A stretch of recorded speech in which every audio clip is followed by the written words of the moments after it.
Hey everyone, this is what your pastor going to tell you. Today I am on with Steven Nelson. We are talking about the recent video that he did covering Ammon Hillman's arguments. You can check out past videos if you want to learn more about Ammon Hillman. With that being said, we're also talking about Ammon Hillman's conversation on the Danny Jones podcast. This is his second conversation. His first video got something like over 1 million views or something ridiculous. So we're going to talk. 1.7? Oh, that Is it wow, a you 1.7? something like that, yeah. Something like that. So like this was pretty wild. All the stuff that he says, all of his different views. We're going to be essentially fact checking him here today. Uh, so he said he's all about checking the sources. Just look at the sources, bro. And we're gonna look at those some of those today. Before we get into that, I want people to know about your video you did on the Myth Vision YouTube channel. So you spent a lot of time going through all of Ammon's sources and pulled some wild things. Most people they'll just look at even some of the Bible scholars out there that have commented on Ammon Hillman have said like, hey, he's got the Greek sources down, but he's just misunderstanding the biblical text. But no, like you showed that it's a lot more deeper than that, and a lot of these texts, these Greek drug texts, are not even close to it, and he's just misreading. He'll say things like, "Oh, it rhymes, therefore it must be the same word," and all this other wild stuff. So, tell us about that video you did, Stephen. Yeah, it's been in the works since May, since the first interview with him came out, because I'm somebody who is very much obsessed with Greek, right? And biblical studies Greek. I have a website called crossbible.com, which is a Bible study platform, and I've been doing that for a long time. And basically, everybody that knows me knows that I'm into Greek, that this is my thing, that I'm into it, and so I got people sharing that interview with Hillman ever since May. I mean, it was blowing up my text messages. Anybody who stumbles on that video is immediately like, oh, I got to share this with Steven. He'll love it, right? He's into Greek, so he must really like what, or they just want my opinion. They're like, oh, this guy's saying some wild things. What do you think about it? And so my initial impressions were not as negative as they were when I started really digging into it, right? Initially, I was honing in on the things I immediately recognized. Okay, the guy is into Greek. He's got Greek tattooed all over him, right? Like, it's like, okay, so we have that in common, right? Like, I don't immediately think that there's something wrong with the guy. I mean, he's a little weird, but whatever, he's entertaining. And then it's just sort of point after point in that interview. He says things that really just require fact checking, right? You're like, really, does that source say that? And you go look for it. And so I had a few close friends that just really wanted my opinion. And this is like, people do this with all kinds of things. Like Brian Murarescu went on Joe Rogan, and I had to type up a whole essay on it. And I never made a video about it. I never went on Myth Vision and told Derek to like broadcast it. It's a hobby of mine to, discover sort of weird, quirky theories and then fact check them, right? Because I'm into just sort of reading the Greek sources. And it was just, there was a pattern that emerged from my fact checking where it just seemed like a lot of it was wrong. Just a very large portion of it was just totally, like, you find the source he's referring to, which he doesn't often quote. And, and I went onto his channel, and I watched this stuff a lot. I mean, many, many hours driving in my car. And even before I started clipping things to put into the video, right? I was consuming hours and hours and hours of his content after I decided I was going to make this video, right? Because I needed something I could point to for all of the people who were sending it to me, and all of the people who were on social media, and sort of as this movement began to grow, right, where it became very apparent, and all of a sudden it's like people are commenting on Kipp's videos and Derek's videos, and as it gained momentum, I was determined to sort of make a statement about it, even though I don't have a PhD, right? Like, I'm just somebody who studies Greek as a hobby. Yes, I am fluent in modern Greek. That is one of the forms of Greek that I focus on, but I put equal, if not more, focus on the Greek of the Bible, which some people call biblical Greek or Koine Greek. and classical Greek. I'm also very, very much into Homer. So like I have a diachronic, through time, holistic approach to just sort of, I read all kinds of Greek, right? I don't limit myself to classical Greek or to New Testament Greek or whatever, right? Or to modern Greek. But a lot of people hear modern Greek and they just assume that's my focus, right? So most of the comments under the Myth Vision video are mainly directed at my use of modern Greek or my reference to modern Greek, like, oh, you brought a modern Greek expert on here. But I don't pull up modern Greek translations. Like, I'm not talking about modern Greek. I'm specifically focused on his examples and his interpretations going from ancient Greek into English. That's my focus in this video. So the fact that I also, in addition to that, happen to speak modern Greek, that doesn't really matter, right? Like that's not germane to the conversation, but I'm the one who brought it up. So now I have to pay the price for even mentioning it, and for using the pronunciation system that is the standard pronunciation system in Greece, right? Which is the modern Greek. We call it modern Greek pronunciation. It's Byzantine Greek. It's the way all of these Byzantine scholars that Hillman cites, they would have spoken Greek this more or less this way, right? Like that's the way I pronounce it. So yeah, we produced a 5-hour video. It could have easily been a 6-hour video. I cut a lot of stuff out of it. I cut a half hour out of it. That was mainly what I had in the very beginning originally. That was me agreeing with Hillman on a lot of things, right? Because I thought that would sort of show some good faith, in that, I agree with him against a lot of his detractors. And this came out a little bit in the video of people criticizing him for supposedly being proficient in classical Greek and using meanings that are valid in classical Greek and then applying them to the New Testament incorrectly. I thought that was a sort of cop-out analysis. And for just saying that the Bible is this unique, it's the Koine, it's gutter Greek, it's a very special kind of Greek that if you're really proficient in classical Greek like he is, that's the claim. You can't cross that boundary, right? You can't get into the New Testament. You need to stay in your lane. So Hillman, I clipped a lot of pieces of Dr. Hillman going into detail about what the Koine, the common dialect, really is, how it's a branch of, it's a version of the Attic dialect. It's a simplified, he would call it a corrupt version of Attic Greek, and how fluency in Attic Greek does equip a person, maybe not him, but in theory, it equips an individual to then transfer from the classical texts into Hellenistic texts and have very little difficulty understanding them, where the opposite direction from Hellenistic Greek into classical Greek is a little bit harder. That's an uphill slope.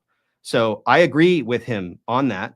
And I cut out 30 minutes of my agreeing with his analysis on that, because when Derek watched it for the first time in a rough cut, he said, people are coming to this video to see you critique and, destroy Hillman. You got to make this more lively or people are going to click off. Like, he's concerned about his analytics, right? So I get that. I was like, I had to cut that out. And I had to cut out a significant portion of the video on pronunciation, because there's a very, very specific reason why I'm buzzing every time he mispronounces a word. A lot of people had issues with that. A lot of people are really unhappy about that because they don't think it's relevant for a quote unquote dead language, right? The pronunciation shouldn't matter. And the key example that I bring to bear of why it is important is that the word evangelia means efficacy, right? Like the advertised or announced effects of a medicine, right? That's one small definition in the spectrum of meanings of that word. That word has at its root the verb angelo, which is to announce, right? So that's where we get our word angel, angelos, right? It's somebody who announces something, or somebody who conveys a message. Yeah. There were messenger gods in Greek, in the Greek pantheon, like Hermes, and then the messengers in the Jewish and Hellenistic Jewish framework were also angeli, right? Angeloi. They were messengers, right? Angels are messengers, and there are references in the New Testament to angels where we don't know, is he talking about divine angels or is he just talking about a messenger, right? There's only one word for that in Greek. So evangelon, to evangelion is like to evangelion, the good news is what ended up being the gospel, right? And he pronounces evangelia, which is evangelia, it's a feminine noun. He pronounces it like evangelion, which is a non-existent word. It does not exist. And the first time I heard him say it, I messaged Neil, Gnostic informant, because I knew he was in contact with Hillman at the time and they were friends. And I said, hey, could you please ask, because you know, if you look up evangelion on TLG or whatever, Perseus, anywhere online, you don't find it because that form of the word does not exist. The way that he's articulate, the way that he's mispronouncing it. And Neil got no response. And I hounded Neil to hound him because I'm trying to make this critique and I want to find like the text that he's referring to. Like, where is gospel? Like he says, you know, gospel is a pharmacological term or drug term, like he says, right? So when he says something like that, at least in early on in May, June, July, I would take his word for it, right? Like he would say, sindon or sindone is a medicated bandage, right? Like that's what he points at LSJ. He waves his hands a little bit and says there, oh, like that means this. I believe him. I just automatically will believe you. If you say something like that and you have a PhD, I will tend to just sort of grant that, okay, you must be right. And that was me in like May and June and July when I started sort of watching him more and digging into the examples, where I was giving him the benefit of the doubt that he must know what he's talking about. He must be referring to something, you know, if it means bandage in a medical text, fair enough. It doesn't mean it means bandage in the New Testament, but at least I wanted to go and look at the usage of that word to refer to what he says it means and the sources where he says it means it, and then figure out, is there anything there that can be applied to the meaning in the New Testament? Generally, we don't consult medical literature as a lens through which we're supposed to interpret non-medical literature, right? Like we don't do that with any genre of ancient or modern texts, right? I don't consult medical journals to interpret your email that I got from you yesterday, right? In contemporary language. But it was just astounding. And I mentioned this in the video on Myth Vision, that like the more I dug into it, the more I realized that, oh, okay, like evangelion isn't even a word. It's evangelia. It's a different word, right? That has a different stress. Evangelion with the stress on the gel, and evangelia with the stress on the ia. And I have lots of examples that I cut out of the video of him teaching Greek and teaching people how to pronounce the stress on words, right? So he has, I mined a lot of examples of him telling people that this is important, telling his Greek students, this is the way you pronounce this word, not this way, but this way. And like he does this in his Ammon series on, you know, he has videos dedicated to this where he is teaching Greek, but he's teaching Greek in this particular way that he interprets text, right? If you take Greek classes from him, at least in this arena on his YouTube channel, you're going to be inundated with his 5 favorite words. And his 5 favorite words are words that for whatever reason, if there's 2 syllables, one is pronounced and one isn't, he's pronouncing the syllable that's not emphasized. Sorry, not pronounced. Like he puts the emphasis on the wrong syllable. And all I'm doing is simply telling people like, it's actually pronounced this way. Is it cheap? Is it like a low blow to like, you know, make fun of him for his pronunciation? Sure, it is. But at the same time, I show in the video that he's admonishing Dan McClellan for using modern Greek pronunciation. So he's going to do it to me too, predictably. And he's admonishing Wes Huff for using Erasmian pronunciation, some, you know, another version of the same pronunciation system he uses, and says that, you know, like I give you a grade of the seminarian gag. And he makes fun of and ridicules people for their pronunciation. Yet his followers in the comments are admonishing me for making fun of his pronunciation and for not being fair, for not being generous, or not being nice to him. But as we'll see in this latest interview on Danny Jones, he wrote on a piece of paper the Greek word for mother something and held it up into the camera and pointed at it and said, "You're this, Wes Huff." So why I'm being accused of, being too mean is beyond me when you see what's going on screen, like the stuff that I've clipped of him being really nasty to people who just disagree with him. Would I do the video differently in hindsight and been more generous and nice to him? I don't know. Do you think that I needed to be nicer? No, I don't think I mean, it's not like you insulted him. You didn't insult his character or something like that.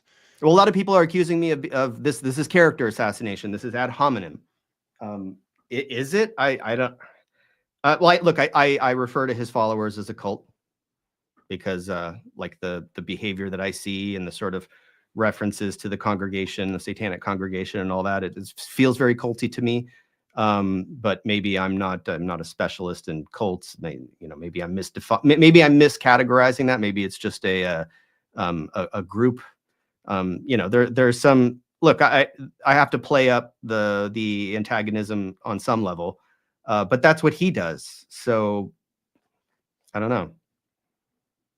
Yeah, it's a bit odd. Yeah, so long story short, what I heard was on something like this Evangelion idea that you see that he's got a PhD in the Greek classics, right? So he like on such a basic concept, just simply reading what the word is and knowing the difference between one word and another word, you thought, hey, like, of course he's gonna get this right. This is just like so basic. And then you actually look at like, how is that, like, what is the source that you're referring to? Because there's got to be one, right? Otherwise, PhD would never make this mistake. And it's just like one of those extremely rare instances where a PhD clearly has made this mistake. So that is a taste of Steven's video, the inside scoop. Everybody go check that out. Do you have any thought you want to add before we get into your... don't even get me started. I'll never shut up. Okay. Okay, that's okay. All right. Maybe we can do a stream where you never shut up and in a different one. I don't know. All right. People would click off of that pretty quick. Okay. So yeah, let's talk about the Danny Jones interview. Ammon Hillman of you can check out in the description, not right now, but when it's posted, you'll be able to see the description of Steven's video. Everybody, I would strongly recommend you check it out. It's pretty wild stuff. Oh, and I guess we'll link, if possible, link part 1 that's on the Cross Bible YouTube channel that I hope people will go watch.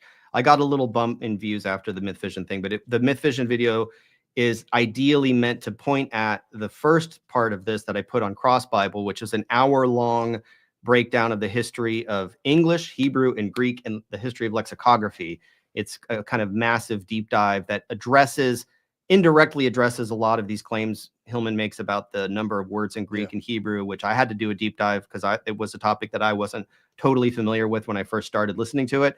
Yeah. So that was something, I mean, thank you, Dr. Hillman, for getting me into that. That was an amazing exploration for me to learn more. And I hope that video helps people understand that topic better. But if you, in an ideal scenario, you would watch that for an hour and then go and watch the 5-hour Myth Vision expose, and then you would cover all of the bases. But I didn't want to inflate the Myth Vision piece with another additional hour of that level of detail. So it's a 6-hour journey. Start the first hour on Cross Bible if you're really gung-ho on the Cross Bible official YouTube channel, and then go on to the Myth Vision one if you're interested in just getting down to the rabbit hole. Yep, for sure. All right. Not be comfortable to come debate you. Let me tell you again. So I got to keep rolling with this until I can find somebody. Yes. To prove you wrong. We just want to talk about the Bible. We just want to talk about the Bible. You've got to bait them, Danny. You've got to bait. That's awkward. Just a wrong timestamp. It's okay. Yeah, and to be fair, some people are saying that we're insinuating that Danny Jones is lying. He's not lying. He's saying nobody, this is what my interpretation of Danny Jones. Yeah. Nobody that we invited, that you agreed to debate, will debate you. That's what he means. But what he's not disclosing is that, well, there were people that offered to debate you, like Steven Nelson who I spoke with on the phone, telling him this is my pitch to Danny Jones. I have a slideshow with 350 slides of all of his examples with English translations, and I'm prepared to produce a video illustrating with these slides just how deeply flawed his methodology and interpretations are. I would like for you to invite him onto the Danny Jones podcast to debate or discuss this with me so I can ask him about these examples and his interpretations and confront him on this to get a live response in real time that will inform me when I produce this video. Maybe, I said I'll probably still produce the video, but I would first like to speak with him and debate him on this on your podcast because he was asking Derek, he was asking people who can debate him, and people were turning him down. I raised my hand. I'll debate him because I have prepped for this more than any other would-be debate opponent. But my understanding is that after that conversation, Danny reached out to Hillman. I know that Neil told me that he reached out to Hillman. Hillman looked at my channel, saw that I had under 1,000 subscribers at the time. And he was like, no, I'm this guy. Well, who is this guy? Like Steven Nelson. I'm not going to debate Steven Nelson. I am not accusing him of chickening out, right? I don't think anybody's chickening out of debates. I think he made a decision to not debate me because I wasn't important enough. Whether or not I'm going to be important enough after he sees the Myth Vision video and agrees to debate me, I've invited him in the video. I've said I will debate you. I would love to debate you. Whether or not he decides, I don't know. He had a whole live stream yesterday after the Myth Vision video came out and did not acknowledge it, even though people in his chat were asking him to acknowledge it.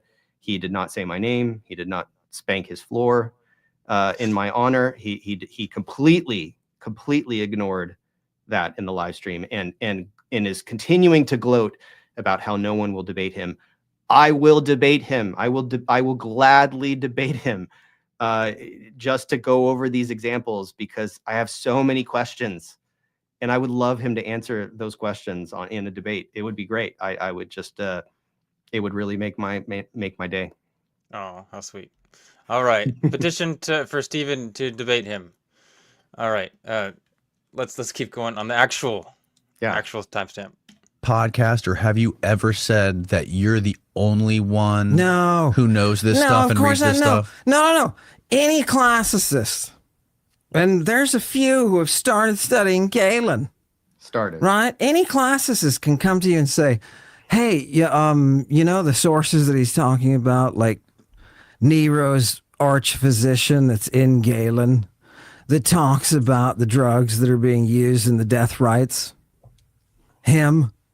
And they can look it up. They can go, they're classists. They can go look it up. They can check the Greek out. Right. Now, classical departments have been... Okay, so Ammon says that lots of scholars agree with him. Doesn't mention any, but lots of scholars agree with his views on Galen or whatever his drug ideas. Isn't very specific about... he makes all kinds of claims that are just out there.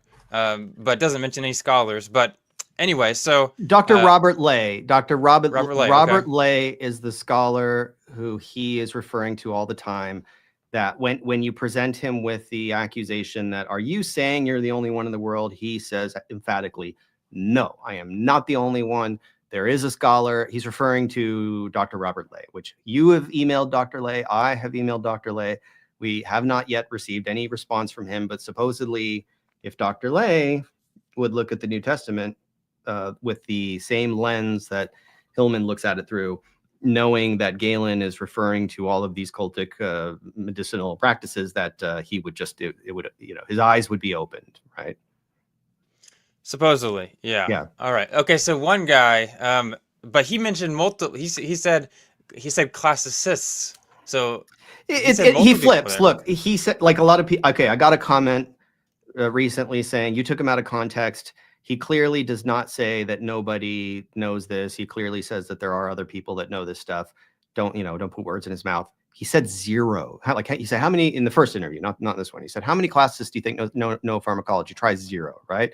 He oscillates, like he contradicts himself. Either it's zero classicists know this, or they're too busy selling books to really get into it. Mhm. And then it's like now it's pluralized. So now there are classicists and they're starting to study Galen. So he wants to really frame himself as this pioneer and sort of open the door in his imagination for this influx of medically informed classicists like Robert Lay, who are going to come into the fray with him and start interpreting Mark 14 in this fashion, and start just sort of going into these texts and seeing the word rub and apply and anoint in the various English translations, right? It's all the word Hrio in Greek. They're going to start seeing that in all of these other texts and realize that they're all talking about drugs.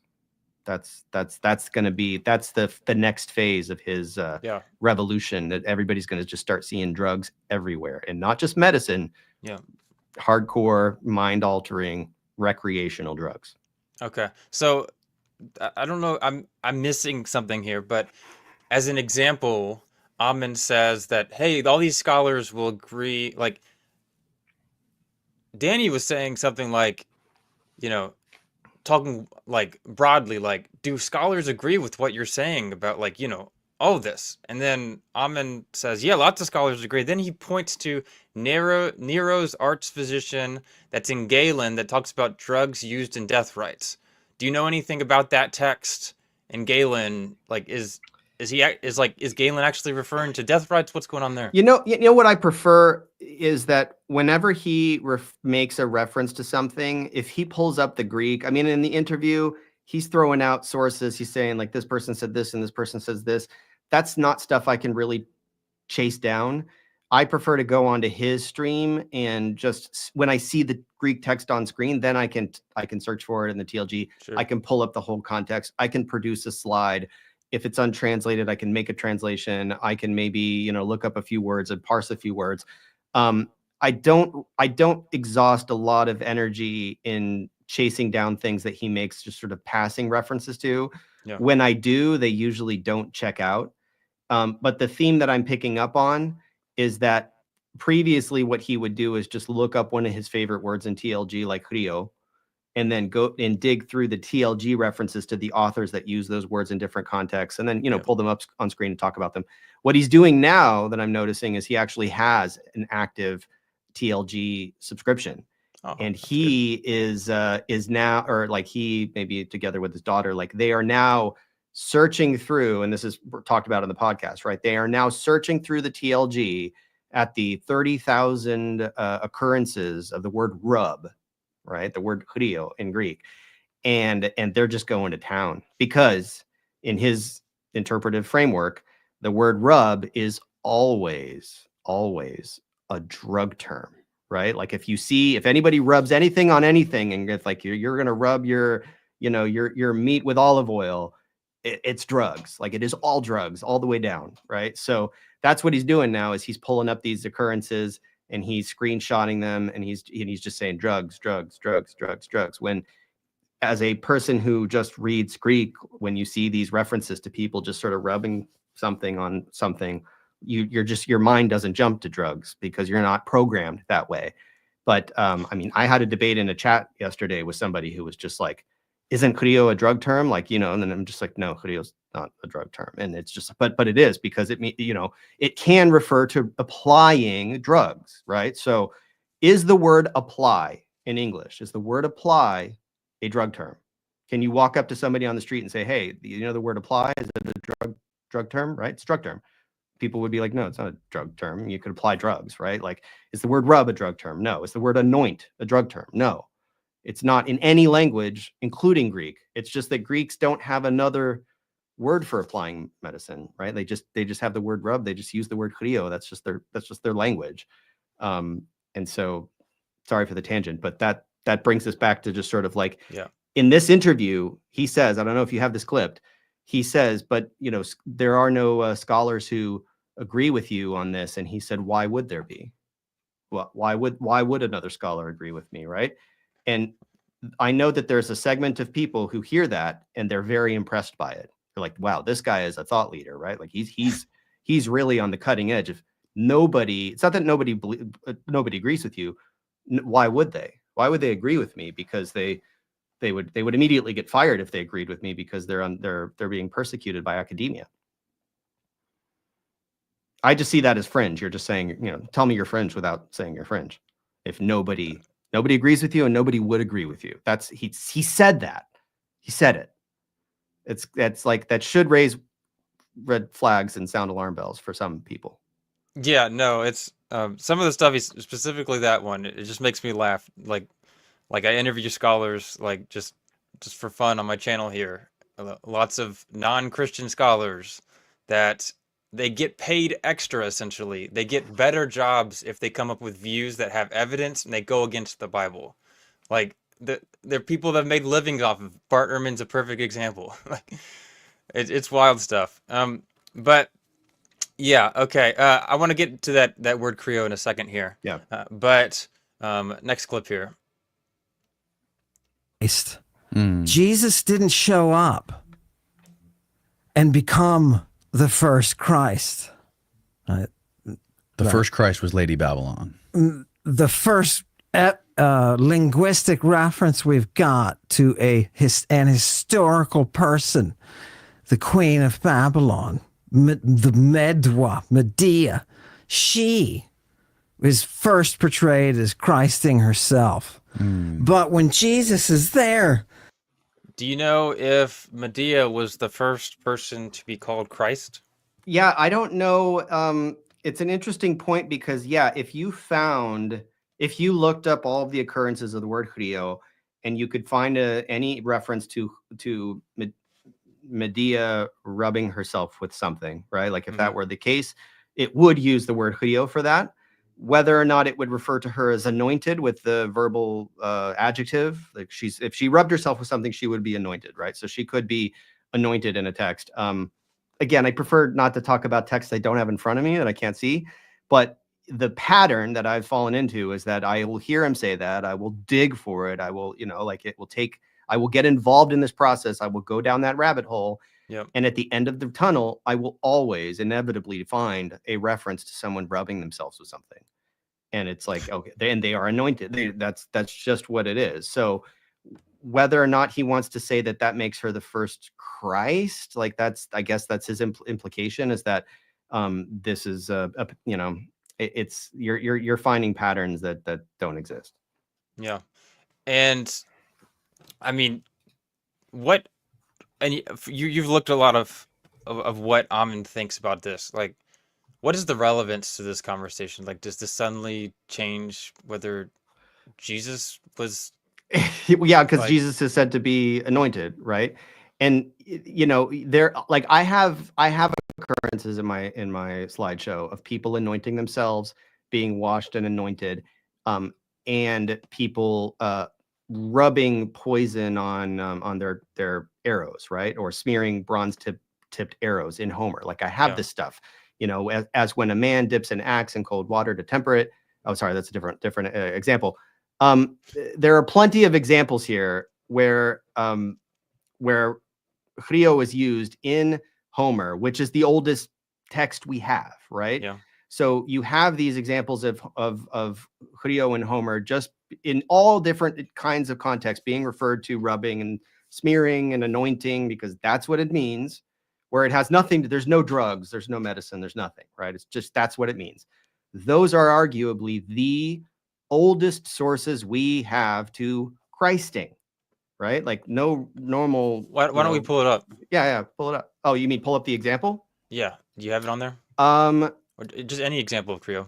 Yeah, look, the Homer, I think I marked that it was in, where was it? I don't want to stall too much.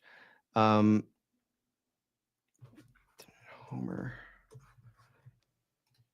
So yeah, let's go through our examples. So we have Creo here. So this is the abbreviation of the LSJ entry that has, do you see it? Do you see my screen? Yeah, my screen, right? Yep. Yeah, so we have, like, commonly, so to anoint, first definition, rub or smear, commonly with oil or unguents, often after bathing, and it's a reference to Odyssey 4:2-5:2, and I don't have that example, but there's no reason to doubt that LSJ is classifying it correctly there. Then we have, you know, anointing for the dead, anointing a body with oil. Is that a drug? No, but it's Iliad. It's the Iliad, right? So that's the oldest Greek text we have, you know, aside from his inscriptions. You know, we have Euripides metaphorically, you know, to poison the arrow with desire, not with ink, but with the death smear of the pen. So we were just talking about like rubbing, anointing himself, Odyssey, Hesiod. Hesiod is another, you know, 8th century text, anointing oneself. So here we have no drugs, no medicine. This is just, well, I mean, maybe there's some, maybe some of these people are anointing themselves with medicine, like fair enough, but that doesn't make this a drug term. You can't look this up in a lexicon and find like drug term, definition A, B, C. Like, you know, that you can anoint yourself with drugs. You can anoint yourself with poop, right? He makes a big deal out of an example we can go over where people are smearing feces. Some, I don't know if it's human feces or what, but they're smearing feces on their bodies and their mouths as a therapeutic method that Galen talks about with revulsion. Galen is saying, someone told me that there are people that are doing this. It's really disgusting. And Hillman just digs into this. Like they're Christing. They're rubbing feces on themselves. Like people did that, you know, after COVID too. And then we have, you know, consecrate, right? This is still, we're in LSJ. We're in his favorite lexicon, right? This is just so just clarity here. So feces is not a drug.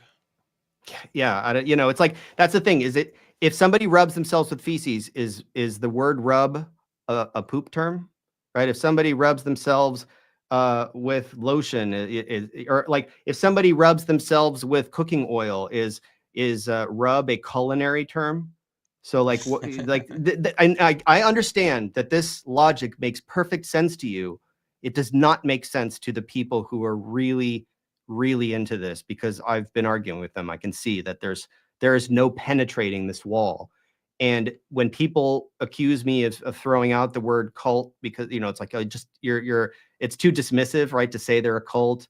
I get it, but it's just, that seems like that seems like cult programming to me. Like you have been programmed. Like if this reasoning doesn't break through to you about why the word rub can't be a drug term, even if you can rub drugs, your brain has been broken somehow. Like you have been programmed, and I don't know how to deprogram people in any other way than to just do what I did, like produce a 5-hour video about it.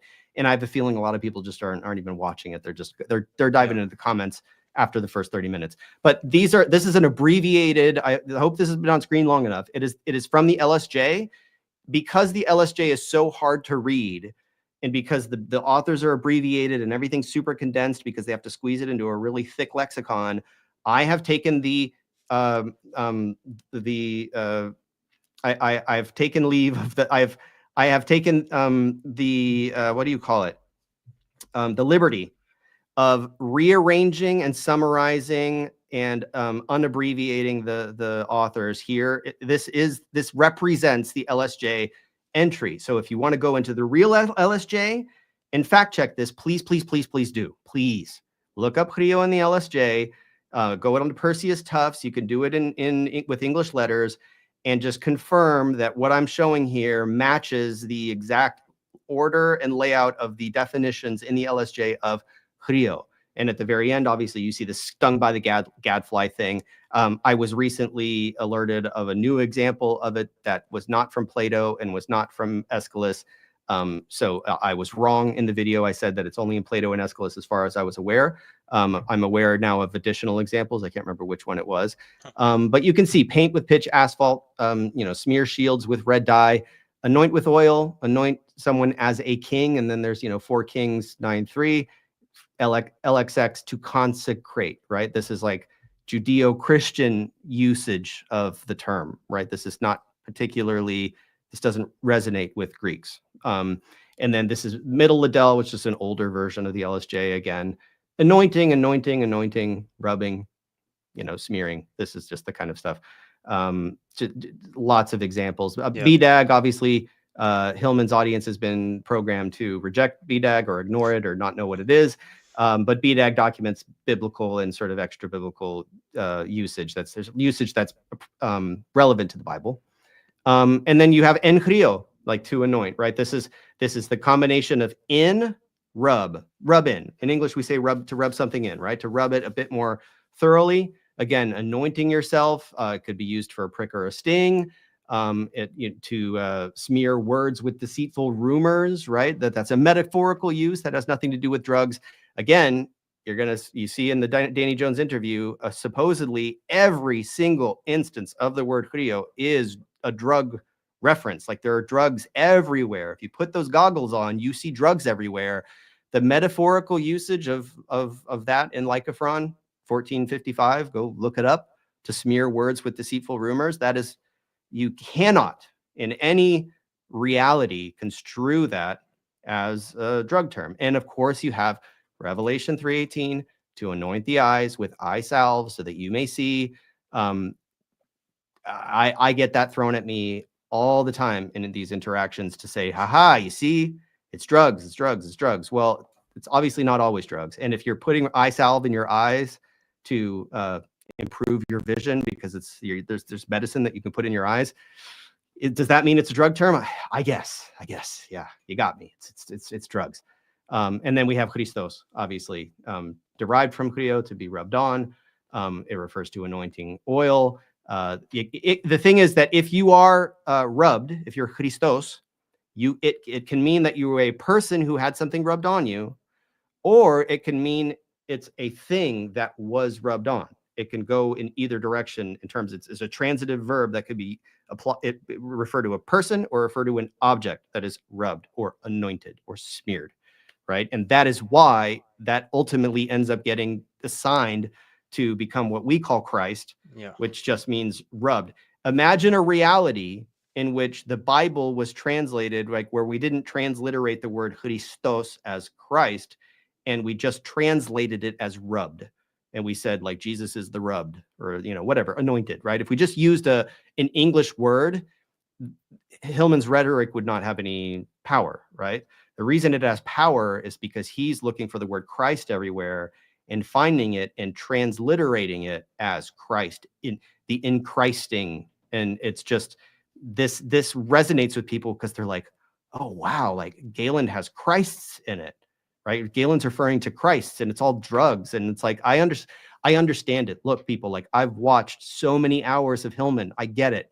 If I didn't come into it knowing Greek, and I weren't inoculated with 10 years of reading Greek when I came into this, I understand the appeal. I get it. Like, I would probably, I don't know if I would get like totally brainwashed, but it would be very compelling, right? If this were just gibberish to me and somebody were pointing this out, I would be very impressed. Like, I understand why people are very impressed by this. It's just that when this is just a language you've been reading for 10 years, and all of a sudden Hillman comes out of the woodwork with these crazy translations, immediately your eyebrow goes up, not because you've been programmed by academia, because I'm religious or whatever. It's just not what, he's just saying that the text says things that it doesn't say. And I tried to demonstrate that for 5 hours, and I'm sorry, some people don't have the attention span or the time to really dig into it, and they just want to comment immediately. Right. Okay. Yeah. On that, Ammon says here, used in a different way. That's not a drug term. It's never used in a different way. That's not a fucking drug term. I'm sorry. I gotta stop the F. So yeah, we just saw that that's wrong. Right? We just saw it with our own eyes, you and me. Like, there are some people whose eyes glazed over and they didn't see it, and maybe they need to Christ themselves with some eye salve in order to see it. But go back, like, look at that, like, just look in the LSJ and then listen to what he's saying. What he's saying does not comport with reality. I'm sorry. Yeah. About it, people. Here's what I mean. Let me crack the lens a little bit for you. There are 5 words in Greek, ancient Greek. They're the most prominent words that you're going to hear in Christianity. And those 5 words are all drug terms. They're all drug terms.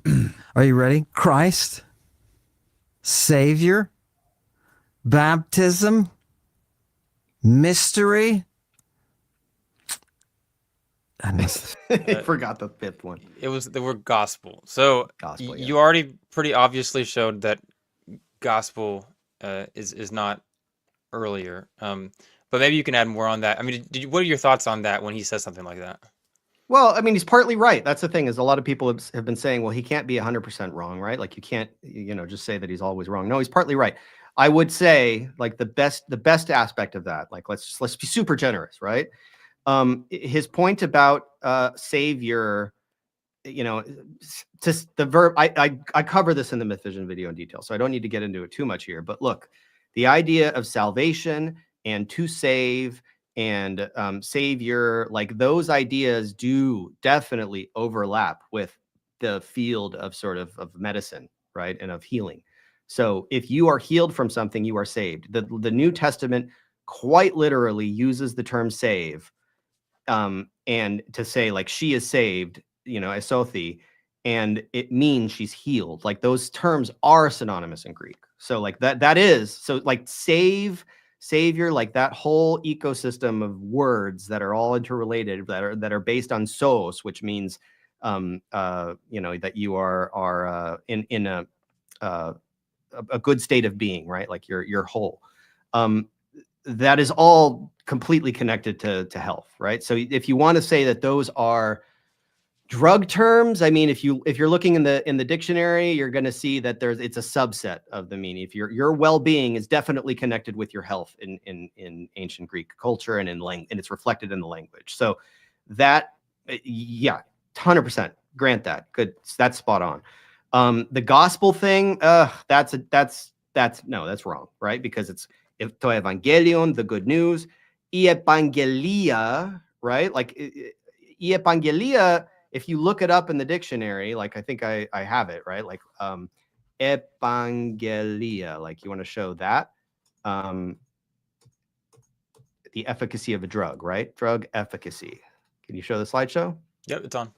Yeah, so it's the advised therapeutic, advertised therapeutic property of a drug, right? So, boom, like, this is at least an example of a word that you can find in the dictionary that has a subset definition. Like, I don't have the dictionary entry here, but if you look it up in LSJ, evangelia, it's not evangelion, right? That's not a word, but evangelia.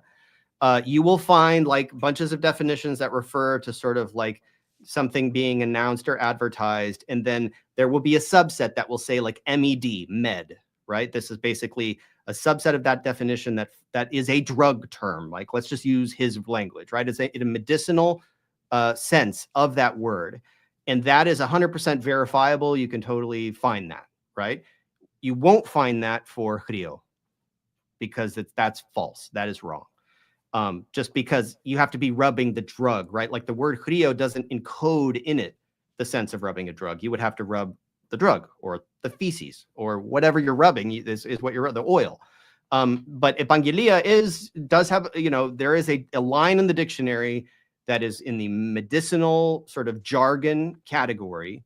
Yep. And so, yes, that is a drug term. Savior, it's like, I haven't found examples of savior as in a specific category, but I think you can see sos.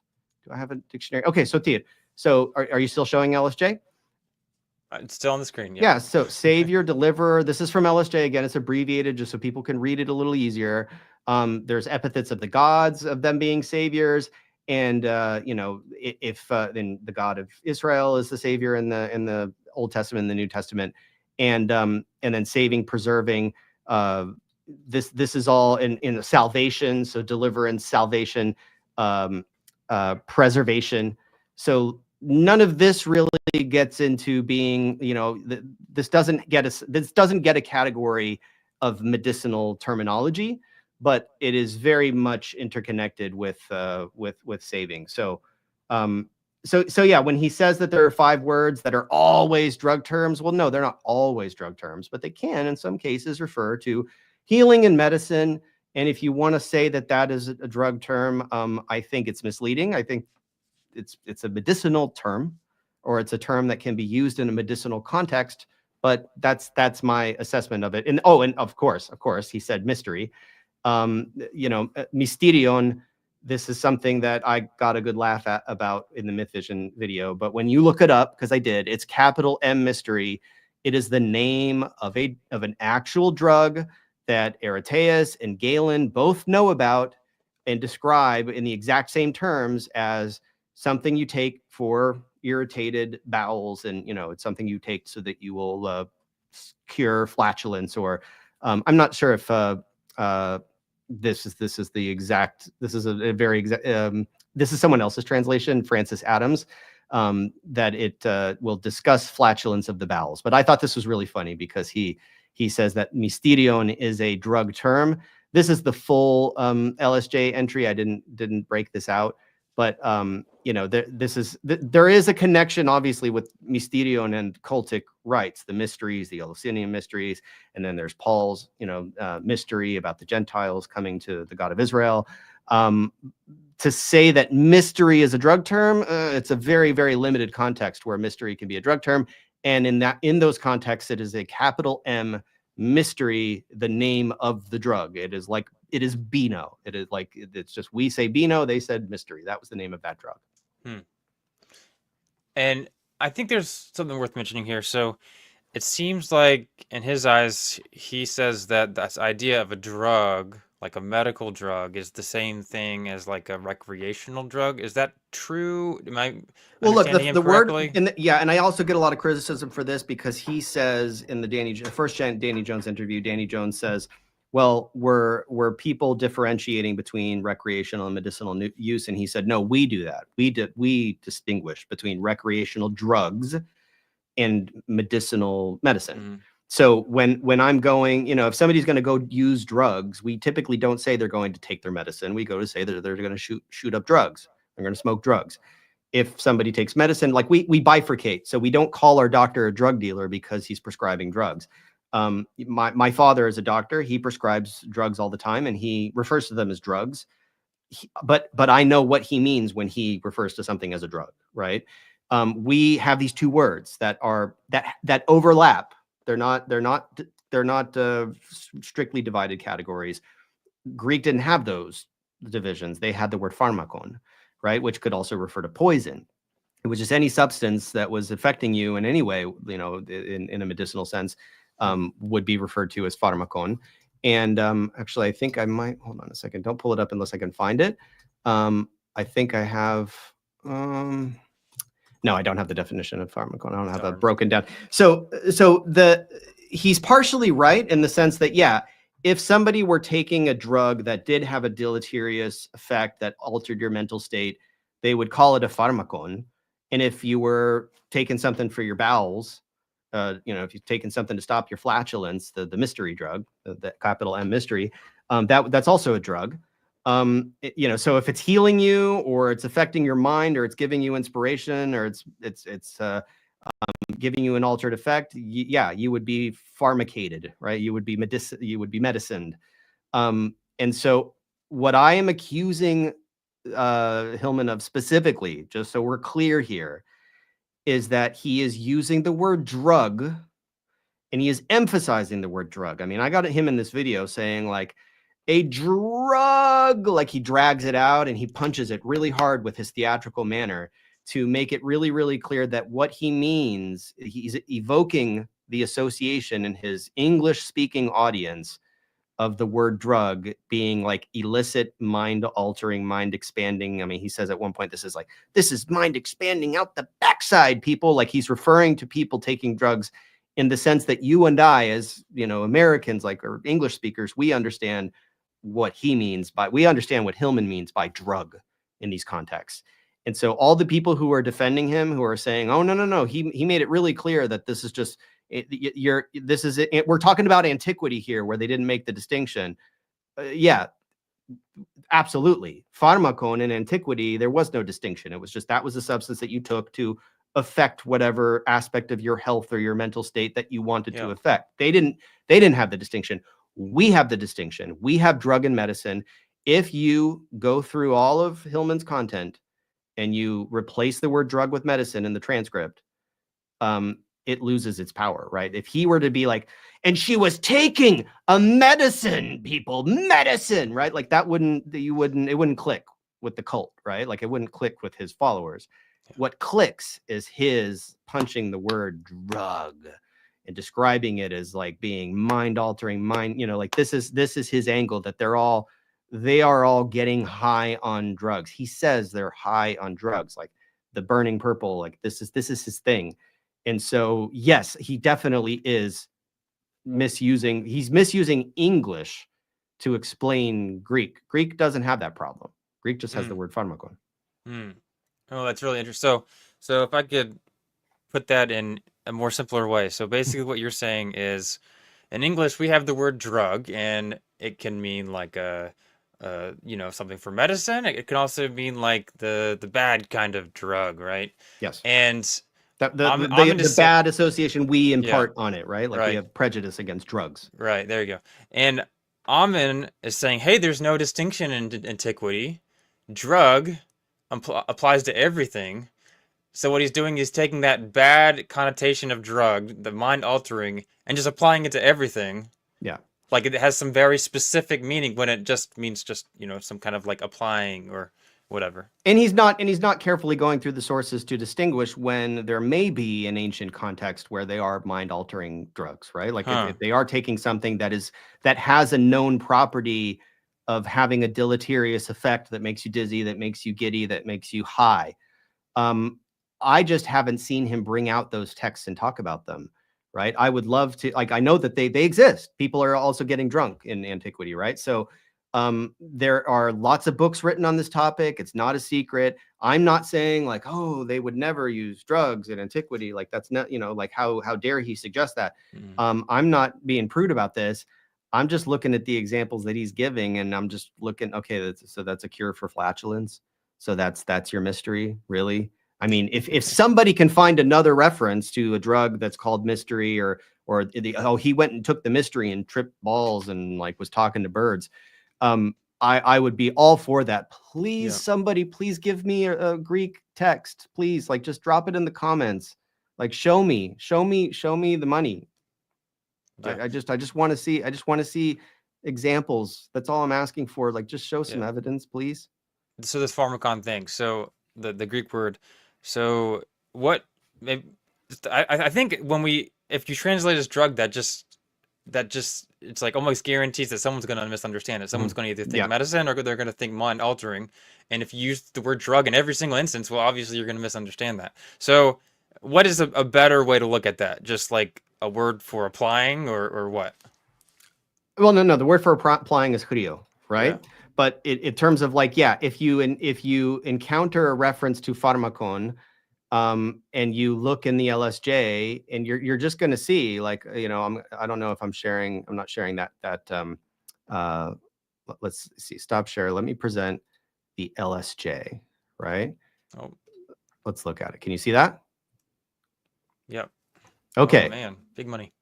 Yeah, and this is why, people might accuse me of fudging something when I put it in a slideshow, but this is hard to parse through, right? But you can see a pharmakon is a drug, whether healing or noxious, right? So in Homer, the sense is frequently determined by the epithet pharmakapola men es phla. So what you see here is like right off the bat, the lexicographers are showing you that a pharmakon can refer to a drug, whether healing or noxious. They're not talking about recreational versus medicinal, right?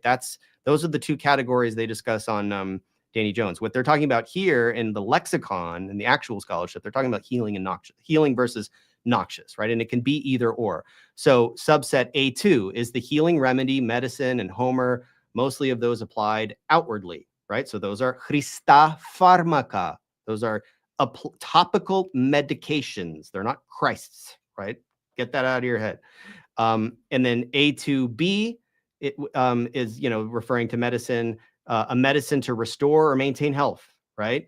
And then A3, enchanted potion, filter, a charm or a spell. That's also a pharmakon, which we could get into in the example from Euripides that he loves to bring out, right? If you have a love potion that's going to make somebody fall in love with you, that is also a pharmakon. And then a poison. There are many, there are poison drugs. And then a lie for laundering. like another just, example. And then there's the Roman numeral 2, generally a remedy or a cure. And then there's also pharmaca, that are dyes or paints, like that refer to just color, that have absolutely no connotation with a drug. And then there's, chemical reagent used by tanners, right? So there's like like pharmakon is just so ambiguous that you have, like, it just requires this huge lexicon entry to assign the meaning. Like if you want to learn how to use this, you just have to click on the bold blue text that sometimes is underlined. When you click on any of these, like let's just click on one of them, and you can see, boom, it pops you into an English translation where you can sort of, you can even, sometimes you can pull up the Greek on the side. Here it's not letting you, but you can sort of suss out, okay, where in this Greek text is it using the word pharmakon? And if you can't see it, it's probably because it's like, not translated with the word drug or whatever. This is what you got to do if you want to roll up your sleeves and really dig into these sources. Okay. Yeah. Thank you for that. Does that provide clarity or confusion? I don't know. No. I mean, that's helpful. Obviously, there's, I just from an outsider, not someone that spent hours and hours looking at this, I'm just like, Ammon wants to say like all of these have like what drug connotations somehow, right? Or that seems what he's saying, but then he's going with the noxious, right? Like when it's like it's either healing or noxious, it's going to be noxious for him all the time. Yeah, and I'm just like, that was so many sources on the screen that would require like multiple scholars to be wrong so many times in so many contexts. They're just like, it's just so improbable that anybody would get like, just like any PhD would get so wrong so many times, unless if you're the only one doing it. Yeah. All right. So let's see here. All right. 1922. Under the my Pope hat. hat. It's under my hat. Gospel. People don't realize that the word gospel is the word that you use when a drug is given to a person. It's the drug's efficacy. The gospel is what brings you salvation. Salvation, right? And remember, there's no clear delineation between drug use and religion and medicine. Those are all part of the same world. This is why you have prophets. Anybody knows, and this is I'm going to rock the world with this. Are you ready? And people can be, oh, how can he say that? Look at the text, people. The only thing that a prophet designates is somebody who sees visions via drugs. And so prophets dramatic. were people who were bombed on drugs. in Yeah, antiquity. not just bombed, but like integrated into their whole They were like shamans. repertoire. Yeah, that you could touch their clothing and everybody knew you're going to get some kind of blessing. Okay, so I don't even know where to begin with that. Like, how would you begin to justify that? Because anytime a prophet's mentioned, very, very rarely is anything like a drug mentioned ever, right? They're just given prophecy most of the time. But yeah, Look, what do you think about that? well, we already addressed the gospel thing, Yeah. right? So when he says gospel there, he is referring to evangelia, the efficacy of a medicine, its ability to, so if you believe in, so he says, he brings up a text that was on screen earlier where people believe in the efficacy of a drug. And this is something that actually, like we should probably show it again. Evangelia. The prophet thing is like, look, prophetis typically means evangelia. I'm not sharing it anymore. Hold on a second. Stop share. It's probably worth going back to. Okay. So evangelia, right? Evangelia, drug efficacy. So there were certain ones for which there's a greater advertised therapeutic property. Some, however, do not have advertised therapeutic properties. This is Galen, right? So we see how Galen's using it here. Clearly, it's not a gospel, right? This isn't the evangelion. There's nothing about good news because it's not evangelion, right? It's not evangelion. It's not the good news. It is the above news. It's like, it's just different. It's a totally different word. It has a different prefix, has the same root. And he's trying to nudge you in the direction of being like, this is the same word as evangelion. It's not. It's pronounced totally different. He pronounces it the same, but that's what I think he's doing to be deceptive. So when you look at Alexander Traianos on fevers, on antidotes, I'm going to read it. He says, some of the antidotes have prescribed, some of the ancients have prescribed antidotes for those suffering from quartan fever, and it's possible to find many different and varied written accounts on the subject from them. The most divine Galen, so he's deferring to Galen here, is divine, also discussed this matter, but he does not appear to have clearly specified the details. As a result, many, having been persuaded by the promises of these treatments, and that word promises is evangelia, so the advertised properties. They've heard the reports that this medicine does something good, and they've taken them, and Alexander thinks that's a bad idea, right? So yet failing to discern the matter carefully, administered them and were responsible for causing great harm and danger. And then he goes over to say, moreover, neither would it be appropriate to give substances mixed with sulfur and pepper, nor the theriac antidote, for all these remedies are harmful in such cases.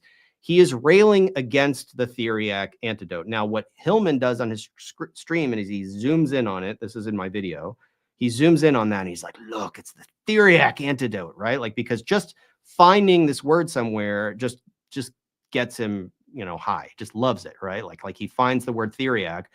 But look at the context. Like Alexander is saying, like, the theriac is dangerous. People should not be taking it. People should not be taking these antidotes and these things that have prescribed effects without consulting a doctor that knows what they're doing, basically, right? Like there's nothing weird going on in this text, right? Like, and so going back to the context of that interview, when you're saying like a gospel, like all gospel is always a drug term. No, evangelia, that particular form, that particular word with that particular prefix in specific contexts in medical literature refers to this advertised property of a drug or of a medicine. And when you look it up, it's all, yeah, this is all talking about medicine. This is all just, yeah, these are, you can say they're all drugs, but he's saying clearly in this context, just listen to him. He's clearly saying that this is all referring to noxious pharmaca, right? He's saying that these prophets are high on drugs, right? Which there is definitely shamanism, there are definitely accounts of people having visions that were maybe aided by drugs, but I don't think that's universal. And he's, you got to see how he's playing with the words here. You got to see how he's manipulating. Like the word gospel, the word gospel is a translation of evangelion. Those are just, that's the one-for-one correspondence. Evangelion, good news, evangelo, the announcing of something good, is announced by an evangelos, right? Not, and he also ties that, he also thinks that's a drug term. And then over in Galen and Alexander, you have a completely, I wouldn't say completely different, a related word, a derived term, evangelia, which has a lot of definitions, but there's one specific use that's in this medical literature that's referring to efficacy. That's it. Is efficacy a drug term? Yeah, 100%. Efficacy is a medicine, is a pharmacological term. We don't use that word typically outside of the context of pharmacology. But does that apply to the word rub? Apply? Certainly doesn't apply to the word gospel.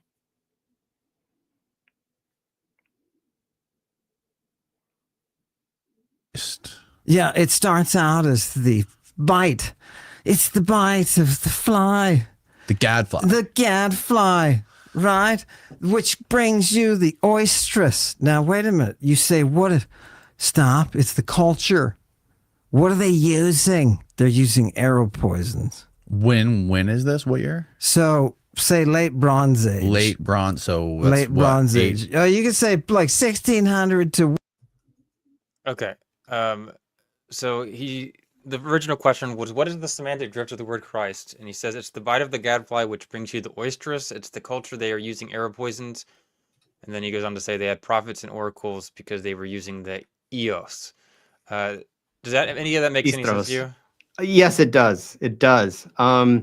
So and again, this is all just coming from the sources. So if you go back to the slideshow, right? Yep. And let me just explain a little bit. So first of all, nobody gets high on the sting of a gadfly or a horsefly or whatever word it is. And like there's estros and there's miops, and I have slides that show both, and they're in the Myth Vision video. When you get stung by an insect, you don't. I mean, there are toxins and venoms that can make you delirious.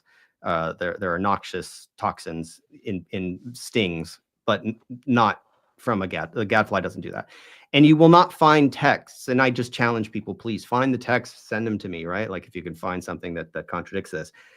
When you look up these examples, and I looked up a lot of them, and I have them here, right? Like, so in Longus, Daphne and Chloe saying, I have even known a bull in love, and he bellowed as if stung by a gadfly, and a he-goat who fancied the she-goat and followed her everywhere.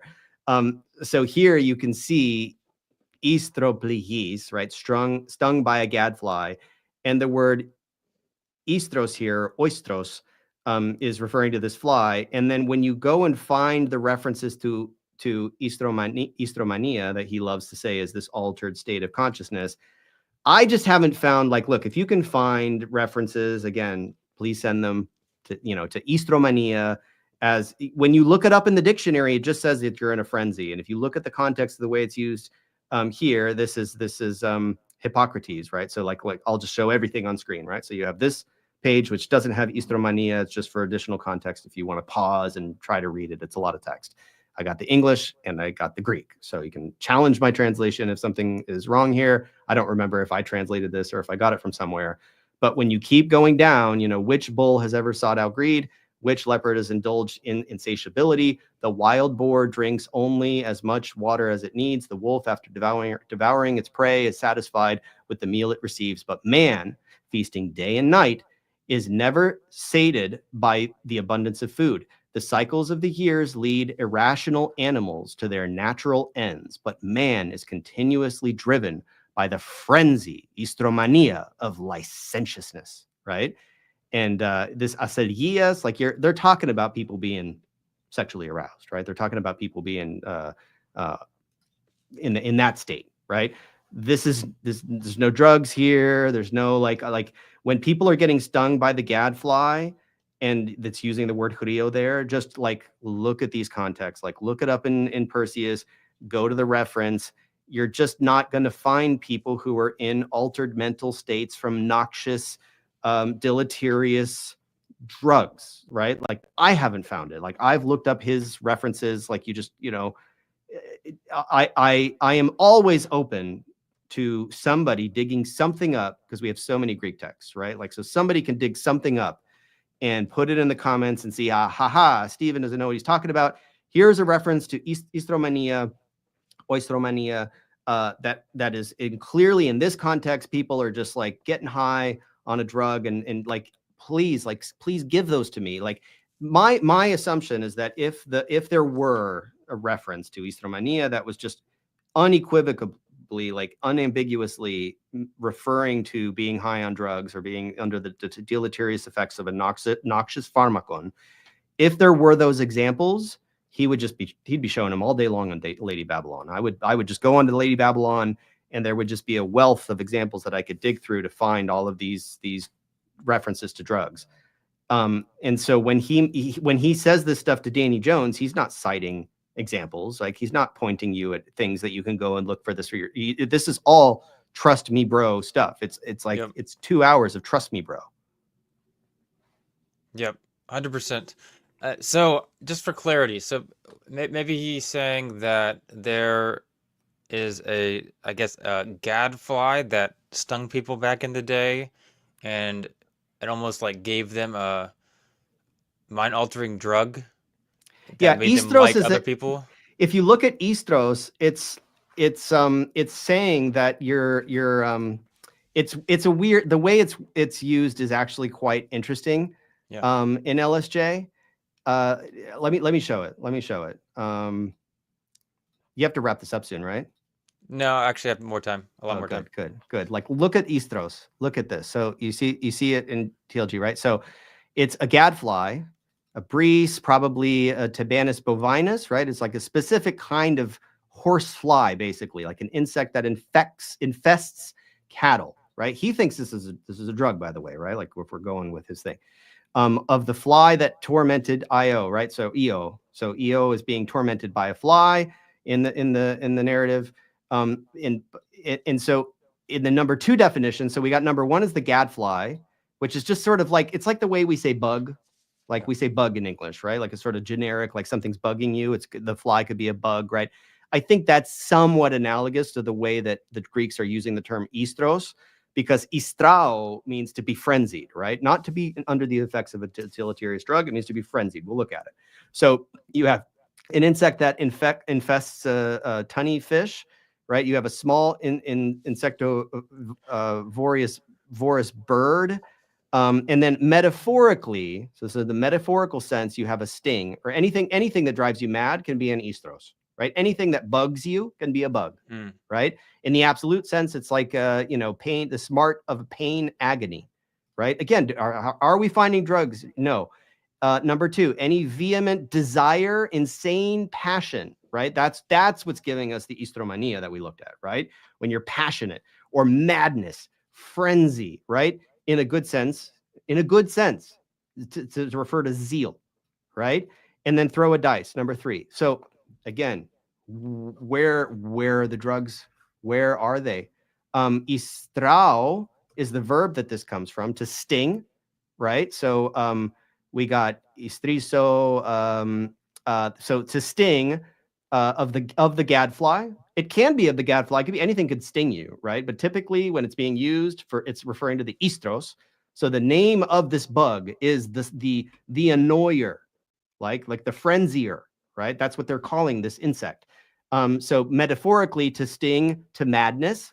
So I drove them raging out of the house, right? Driven mad. Or again, licentiousness of sexual passion. Istromenos, right? Istrimenos, that's also related to estromania, not drug use.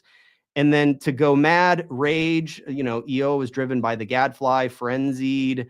I don't know, like, I have to be honest, like, I understand that people just take his word for things. He has a PhD. You hear him throwing things out like it's the oistros and the estromania and oestromania, and this, like, he said it in the first Danny Jones interview. When you, like, I understand what happens when I go and look this up and I find that okay, so what he's describing doesn't exist, right? Like, okay, cool. What do I guess other people just, maybe they don't find this stuff, like what we just showed on screen. I'm trying to put myself in the headspace of somebody who's really dedicated to him and his movement and hates my guts, right? And they don't want to hear it. Like, what do they see when they look at the TLG, right? Like, when they are looking for drugs and they don't find them, do they just see drugs? Like, help me out here. I don't know what they see. I don't know, like, what. No, I think what will probably happen is someone will say, well, the LSD or whatever, it doesn't have everything, so I'm sure whatever I'm thinking about is not in there. Or maybe I'm just misreading it. He's the expert. He's got a PhD. Of course, I'm misreading it. I'll just ask him of it another time. Or there's an idea of just anxiety, like, oh, this makes me feel uncomfortable to even question. Or just in general, I'm not going to question it. It's just that whole idea just makes me like, there's a certain group of people, and I've done it in my life sometimes, and I would assume that everybody has, that any idea that like makes you feel uncomfortable, it's just like a unconscious thing where you just immediately just go the other direction, like don't think about it, because just that snap feeling of, oh shoot, oh that makes me uncomfortable, I'm just going to go do something else, is how a lot of people operate. I mean, look, I can tell that Danny believes it. I don't think he's learning Greek. He pulls up the TLG now frequently and sort of, tries to use it. That's very admirable. But I can tell that, like, yeah, if he believes istromania must refer to a state of intoxication, and istros must be a drug, and chrio must mean that you're stung by the gadfly, which induces istromania, and that is the drug. And somehow gadflies in ancient Greek make you high. In ancient Greece, make you high. They had some pretty killer flies back then. I can put myself in the headspace of somebody who just lets their imagination follow where Hillman is leading. It's just that as somebody, like, people have to understand this, like, as somebody who actually who came to this with at least some baseline understanding of ancient Greek. I am not an expert. I do not claim to be an expert, but I read the stuff all the time, and I know how to use the dictionary, right? I know how to use lexicon. When I hear these claims, and again, immediately give them the benefit of the doubt. When I heard him say that istromania refers to being high on drugs, I immediately assumed he was right. I did not question it, right? I did not say that doesn't, because it's not a common word. It's a very rare word, right? So I assume, oh, okay, I'm going to look in the dictionary. I'm going to find all of the entries, and somewhere in there is going to be an entry for being high, because a dude with a PhD just went on a big podcast and announced that. Like, his reputation would be destroyed if he were in academia and he made that claim, and then people would just be like, no, that's not true, right? But he has impunity on YouTube. He has impunity on the Danny Jones podcast. He has impunity in Lady Babylon. He has 600 followers last night on a live stream, just eating it up, who were all saying Steven Nelson is full of it, right? Like, it's amazing how bulletproof he is in his echo chamber, to where he could make up anything about any word that is a 2-second query away from being disproven and get away with it. As far as I can tell, right? I don't know. Like, I would love to give more credit to his followers of being a bit more discerning, but all I see is people telling me I'm full of it. Yeah. When I'm just pointing at texts in the dictionary, and, like, I don't know, what more do you want from me? Yeah, but to be clear, I think that a lot of the people that you're referring to are just the very vocal ones. Yes. There are a lot out there. I mean, even in this comment section that watching this video live, there's people that are fans of him, but still questioning him just a little bit. And that's why they're watching. So good on them, right? Yeah, so let's keep going. Okay.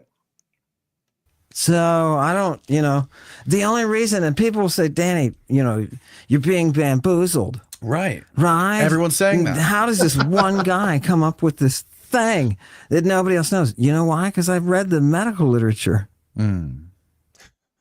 Okay. So it just made me laugh, as it did for you as well.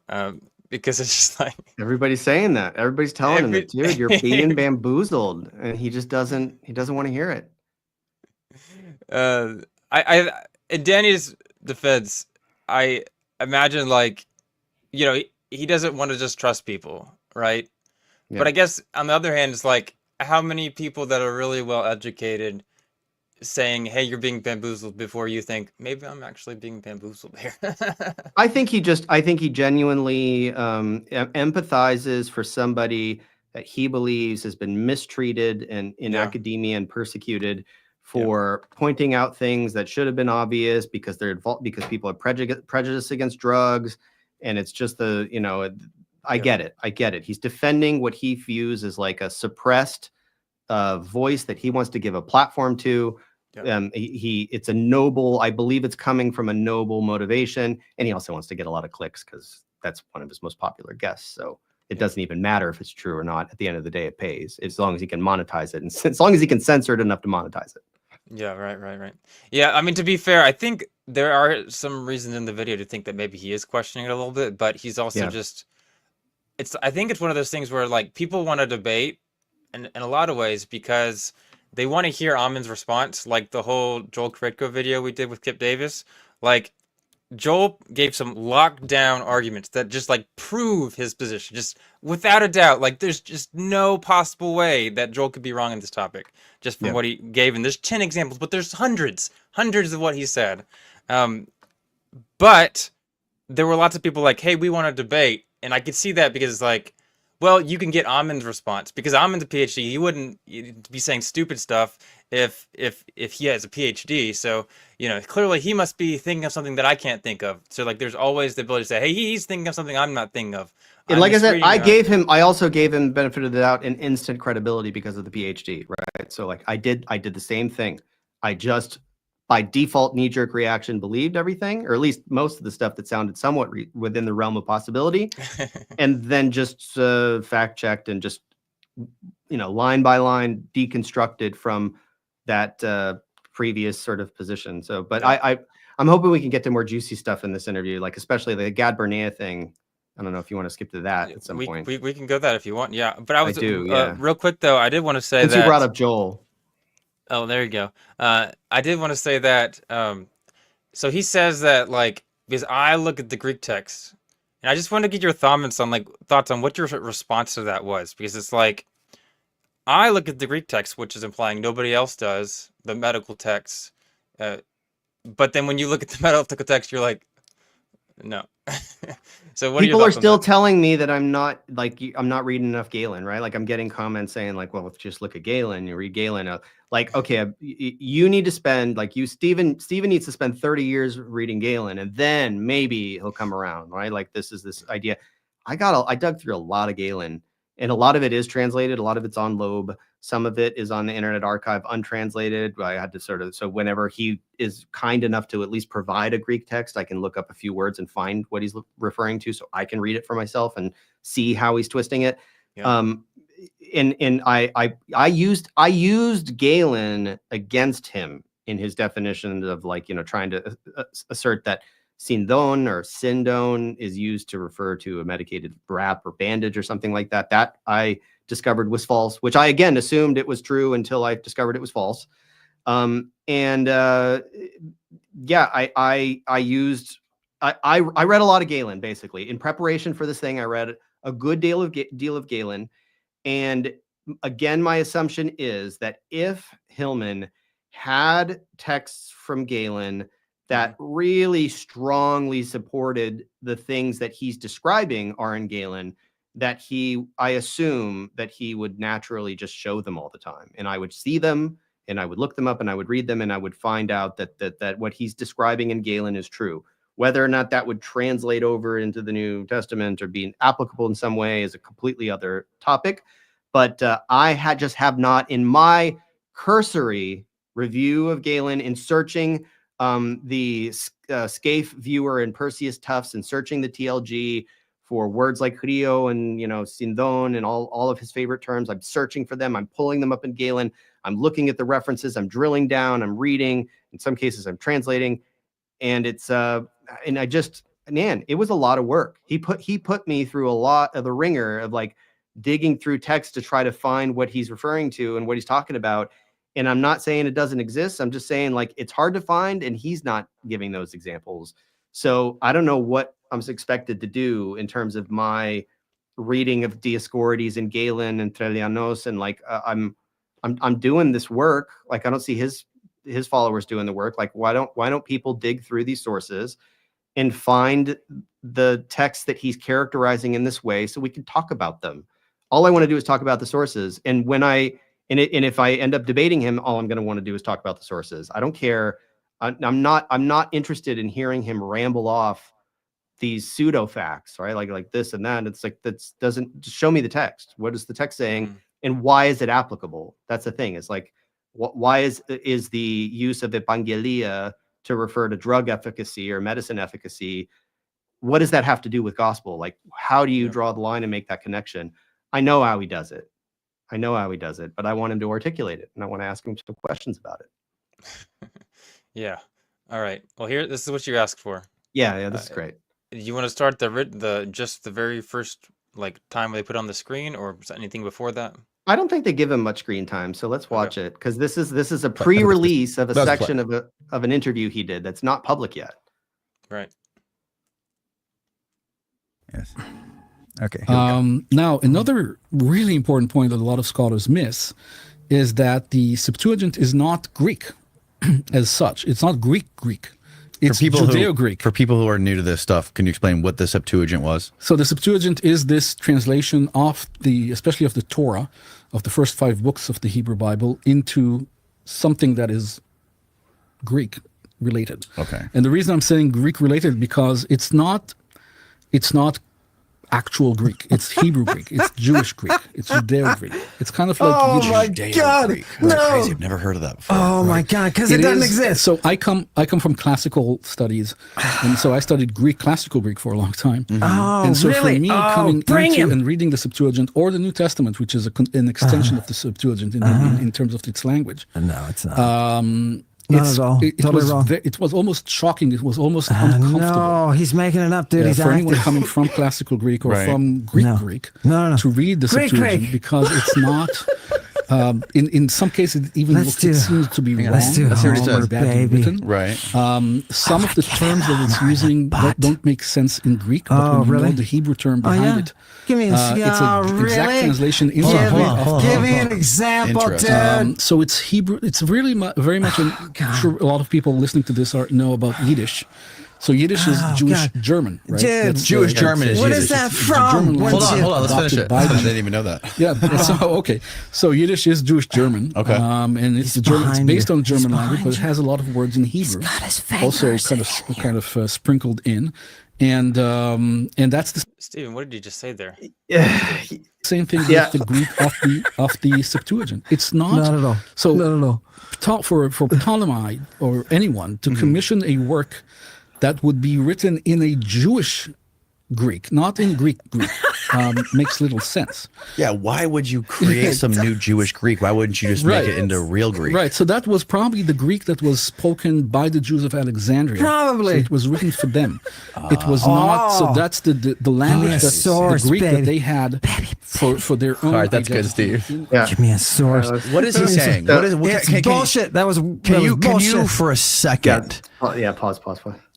Yeah, so give me a source. The sources are in the Myth Vision video, right? So the second to last chapter of the Myth Vision video has the sources. This was on your channel originally. Shout out to you, right, for hosting Joel Koritko and Kipp Davis to really go through this in detail. All I did was just sort of play that with some additional visuals to illustrate this idea of what Gad Bernea is unfortunately calling Jewish Greek. Jewish Greek is, Kipp mentioned that's it's an unfortunate choice of words for him to say that, and Hillman is correct in sort of pouncing on it. I think the idea he has is maybe he's not speaking to an academic audience, and so he's trying to phrase it. And like, if he were to use the term Semitized Greek, that's the term you'll find in scholarship, right? Semitized Greek.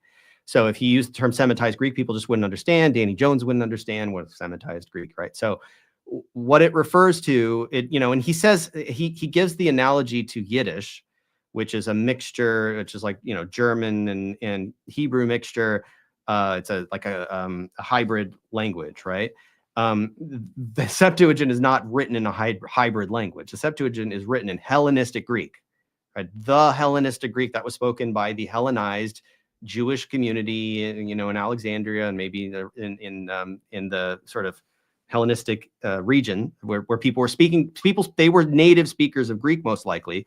Just like how if you go to Brooklyn, you go to some Jewish community in the English speaking world, they will infuse their speech with Yiddish to an extent that you and I might not. So we wouldn't necessarily. We might say I was schlepping my suitcase through the airport, but you wouldn't say I was schwitzing, right? Like that would be a little too much, right? But there are people who are native speakers of English who live in Jewish communities who would say I was schwitzing while I was schlepping my suitcase, and maybe that's not a good characterization, but that's the way they talk, right? They have a Jewish flavor to the way they speak English. And what Gad Bernea is insinuating is that the Septuagint is written in Semitized Greek that also has this Jewish flavor, which also makes its way into the New Testament. So the New Testament also has Hebraisms mixed into the Greek, which caused scholars to this day to argue about whether or not the authors were maybe native speakers. Like the book of Revelation is written in this way, right? Where we find grammatical mistakes, or at least, variations of Greek that seem ungrammatical through the lens of classical Greek, and make you think that the author of Revelation was not writing in his original language, like in his native language. He's writing in Semitized Greek. He's writing in a sort of in a second language Greek. The Septuagint's not like that. The Septuagint is, for the most part, written in comprehensible Greek, but it's written, it's an inside job, right? Like these are Hellenized Jews translating their sacred text into a form of completely comprehensible Greek that is directed at, probably for the most part, other Hellenistic Jews. Maybe they imagined that regular Gentile Greek speakers would read it at some point, but that's not their target audience, because this is Jewish scripture. So yeah, it's written in Jewish Greek in the sense that this is the Greek that was spoken by Jews, and it had a Jewish flavor. But a lot of the examples that are brought to bear in the Myth Vision video are just, it's what is often referred to as translationese, right? So the best example I could give is that we have, well, not the best example, but the only example that comes to mind is we have idioms in English like "you're pulling my leg." You're joking, right? You're fooling me. So in most languages that aren't English, that makes no sense. So if I were to say in Russian, "Ты меня тянешь за ногу," like, you're pulling my leg, people would interpret that literally in Russian, right? Like they wouldn't know what I was talking about. I would sound ridiculous. I would sound foreign. So if I were translating a book that had that idiom, "you were pulling my leg," and I wanted to be hyper literal because this was my sacred text and I didn't want to like change anything, I could say that in, a Greek translation, a Russian translation, a Spanish translation, and no matter what language I put it in, if it's not English, if it says literally, "you are pulling on my leg," people are not going to understand that. And that is what you find in the Septuagint. You find things that for the Greek-speaking Hellenized Jews who were reading that translation, as long as they understood Hebrew or, Aramaic, like on some level, they would get it. They understand that there's an underlying Hebrew here. And we went example after, Joel went example by example on your podcast of that exact pattern of just something that makes complete sense in Hebrew, and then you bring it into Greek in this hyper literal way because you're not trying to translate the idiom. And this is Hillman's whole argument, that you can't translate idioms. Like these are Greek idioms. Well, in some cases, yeah, there are some Greek idioms that because those people were bilingual, they knew they could use a Greek idiom in some places and it would make sense. But this is the whole thing. Like we went through those examples with Derek that Joel went through. I added to those examples from Hillman's stream. So what's going on here is that this Jewish Greek, or this Semitized Greek, or this translationese, translation Greek is the way Joel phrases it. The challenge to Hillman and his followers that Joel issued is that look this stuff up on TLG. The example he gave was anthropos, which I looked up and I went through all the examples, but I reviewed those examples on the stream. But Hillman does this. He goes into the Septuagint. He points at these examples of translation Greek where they're saying aphanismo, aphaniis, and then he's saying that because there is this repetition of this word, like I will make a covenant of a covenant, right? The athiki, the athikin. So the athiso, the athikin. So he says that because there's that repetition there, that this is basically poetic. So his claim is that no, this is not Jewish Greek. Again, the term's kind of that's not a good term. It's not translation Greek. It's not translationese. He denies this. He says that Joel is wrong. That this is good Greek. This is the exact opposite. This is actually elevated poetic Greek. He thinks it's good. And the counter to that is no. If you showed this to any non-Jewish pagan, Gentile, right? A Greek person that was not steeped in Jewish culture, didn't know Hebrew or Aramaic, and didn't care about the Jewish Bible. If you expressed yourself in that language to that Greek person, or showed them a document that had those phrases in it, they would be like, what is this? Like, this is not good Greek, right? And the only way that Hillman or any of his followers can refute this, and is very refutable, you just need to dig into Greek sources, find the examples that Joel and that Hillman give, which I have put in the video and said that this is translation Greek.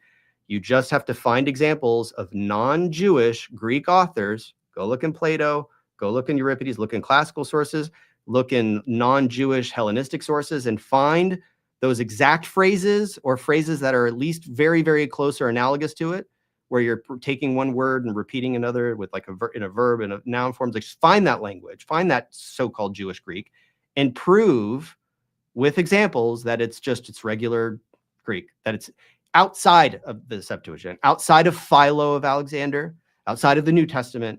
Go outside of Jewish literature and find those examples and present them on Landy Babylon and say, Joel, eat this. This is, that's the proof. Just find it. You could, and I've looked, Joel's looked, Gad Bernea probably has looked. This is something that is absolutely uncontroversial. It's not debated in the field. All experts agree except Hillman. This is his thing, and I'm accusing him of either being incompetent or lying here. And in the video, I'm saying that he's gaslighting people. This is a pillar of his entire worldview and his thesis. And it is really, really, really wrong. Yeah. Well, let me say it like this. I applaud you, Stephen, for being able to listen to that video, because I couldn't hear anything. I could not pay attention at all, because I'm gonna talk the whole thing. Well, I don't disagree with him though. Like, I think it was, like I feel for Gad Bernea. I understand that he's trying to sort of get this down to a level that Danny will understand by using the term Jewish Greek. And I agree with Hillman that, like, when it's that Jewish Greek doesn't exist, it's debatable, right? Like, I mean, there's Semitized Greek. That is the term, right? It's Greek that has the flavor of somebody using it whose native language, or at least the matrix language in their community, is probably Aramaic or Hebrew. Like, that is a thing.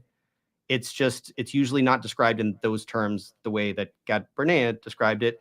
And I think also Gad Bernea is greatly exaggerating the extent to which the Septuagint is in unrecognizable Greek, incomprehensible, or just completely foreign Greek. That it's not that. I mean, he's exaggerating. I think he would probably admit that he's exaggerating there, but he's trying to prove a point, and he's probably thinking specifically of those examples that Joel gave, and those examples are not that common. I think for the most part, the Septuagint it's Greek. These people were native Greek speakers who translated it. They just wanted to translate it into a Greek that their community would understand, while being extremely reverent to the exact phrasing of the text, at least in the instances where the translators were hyperliteral. There are other translators that paraphrase a lot, but there are some translations that are well known in the field, well documented. Scholars have written books about this, of the translation styles of the different translators of the Septuagint, and some of them are super, super literal, and it tips their hand. You just know that this is a translation. This is not the original, because of the way that they're translating. Yep, exactly. Yeah, people can check out that video, linked in the description. Very beginning, which is genius. There's you reach a point where Christianity took over the writing of the history and the analysis, the education. Mm-hmm. And when they did, you lost something, right? We're looking at that, but we haven't penetrated yet that lens. That's still theology. Yes. That you're getting. It's always a Christing. But so it's always a Christing until the church. Yeah, until it becomes a tradition in the church. Right. And then they define what this thing is. Okay. It's fantastic. Okay. So and Bible scholars wouldn't know this, because Bible scholars don't read medical texts. No. They don't read philosophical texts. They stick to the Gospels. I can. Yeah, they just stick to the gospel, Stephen. Yeah. Bible scholars don't read anything else. They don't read any philosophical or medical texts. Oh, that hurt. That one hurt. Yeah, I mean, he's saying that they redefine it, and I don't know. It's I don't really have much to say about that one. It's just kind of, I think what I have to say about it, I've already said, because I went into a lot of the background of the verb krio, and obviously it has taken on in the sort of later post-Christian Byzantine era in Greece. Yeah, like krio tends to be more of like they no longer use that term for like rubbing, right? It's much more common in the religious context. It's more steeped in this whole tradition of anointing and baptizing, and like when you baptize someone in the Orthodox Church, they rub you with oil, and it's the anointing, and the Christ has sort of the term Christ and Christos has overshadowed a lot of what the original usage of the term that would have been a lot more mundane. It would have just been like you're rubbed, and then in the Jewish Bible and the Septuagint and the Christian Bible, now all of a sudden you're anointed in the sense of being consecrated and being assigned this task of you're the Mashiach, you're the Messiah. That is already now a distinct usage that then takes over. So he's not wrong. So like that like, I mean, if somebody really wants me to agree with him on something, like, yeah, I'll give him that. That definitely the Greek speaking world, as they become more and more Christianized, that new meaning comes out more. But it's still grounded in the old meaning, right? The old meaning is still just sort of to rub something or to rub someone with something. Yeah. It's still that's still at the ground level. Yeah. Okay. So just real quick. So he says that like these Bible scholars aren't digging into the Greek literature. So these are just people on my channel. Thank you, JS, for pointing these out. Mike Lacona, Audi Latupu, William Hurst, Nijay Gupta. Those are just a few that have come up here. But there's like, it's an endless amount of people that are just on my channel that have done like major work in Greek literature. Sandra Glan did her whole entire dissertation on the art of his cult. It's not like they are just completely oblivious to Greek literature. They just don't see it valuable. Crack open any commentary. Crack open, especially a sort of scholarly textual commentary, any commentary in the Hermeneia series. If you're interested, if you're into this sort of thing, go look at a commentary for a book of the Bible, and you will just see pages upon pages. Like, go look at the bibliography. Just go straight to the bibliography if you don't believe me. You get an online copy if you don't want to buy one, and just jump to that bibliography. And we mentioned this briefly on the first podcast, but what is the hard evidence that the two gentlemen crucified next to him were child traffickers? It says this? I don't see it on screen. No, I'm not showing it. Oh, okay. Oh, did you hear that, Joe? You played some audio. Oh, well, I was just speaking over you. Repeat what you just said real quick. Sorry, I didn't mean to do that. Yeah, I totally agree. It is not true that scholars ignore extra biblical literature. It may be that they're anchored in biblical literature and maybe myopically focused on it. Maybe they don't branch out enough. Dennis McDonald accused people of Homerophobia. They don't go into Homer. Maybe they reject Homeric parallels and Mises criticism. Like, there is something to be said about that. But just sort of the fact that they're blind and ignorant and just completely like, oh, they're just in this little bubble, that's not true at all.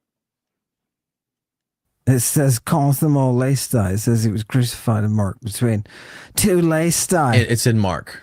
It's either a Mark. Yeah, it is a Mark. I went back and checked because it's in Matthew too, I think.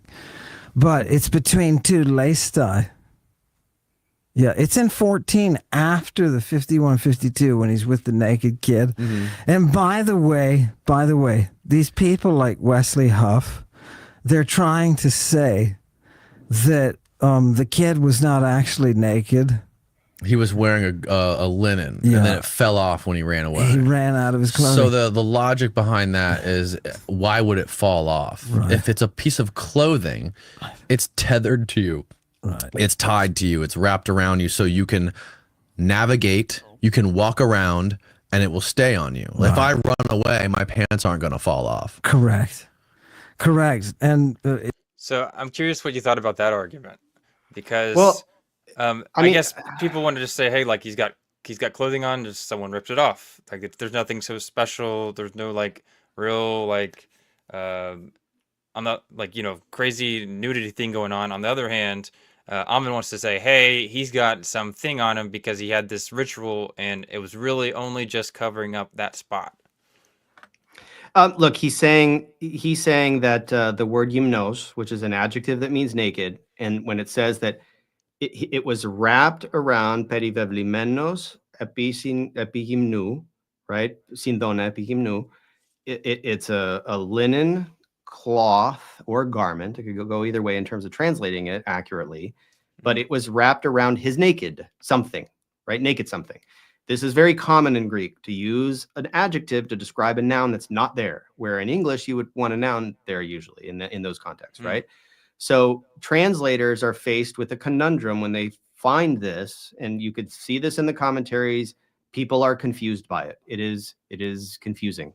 So we don't know what noun he had in mind, and we don't have a lot of examples of this where you say somebody is perivevlimenos epigymnou, right? So where somebody is wrapped on their naked something. We don't find like if this were a common idiom that lots of Greek speakers used other than Mark, then you would find in BDAG and the lexicons and in the commentaries, you would just find all of those examples and they would point to them and say, this is what it means. Instead, it's we don't know if it's epigymnou somatos, on his naked body, or epigymnou enzymatos, on his naked undergarments, right? So we don't know if it's a naked body or his bare undergarments, because when we say naked, we think naked, right? It's very common in other languages to say like, why is the baby naked?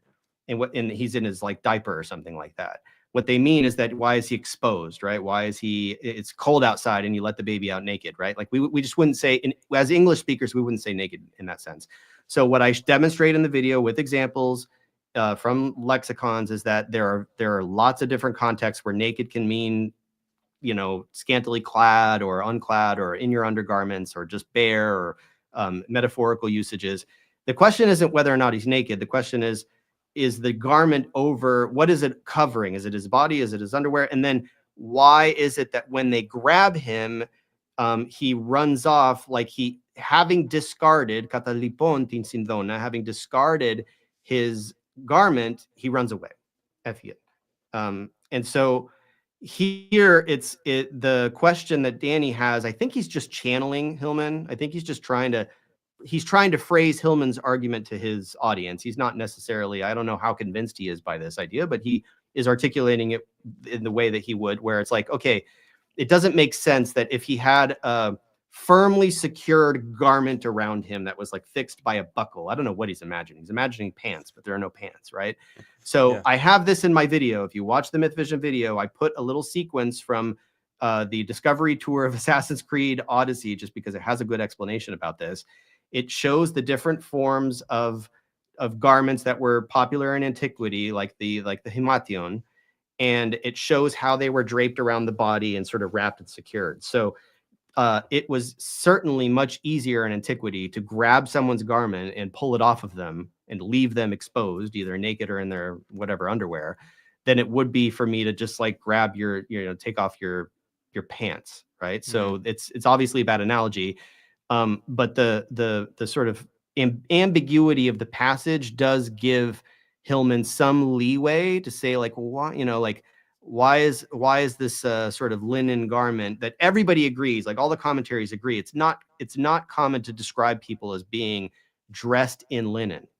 It's a little, you got to reach for some explanation of why he's dressed in linen, and why it's not a himation, why it's not a traditional garb.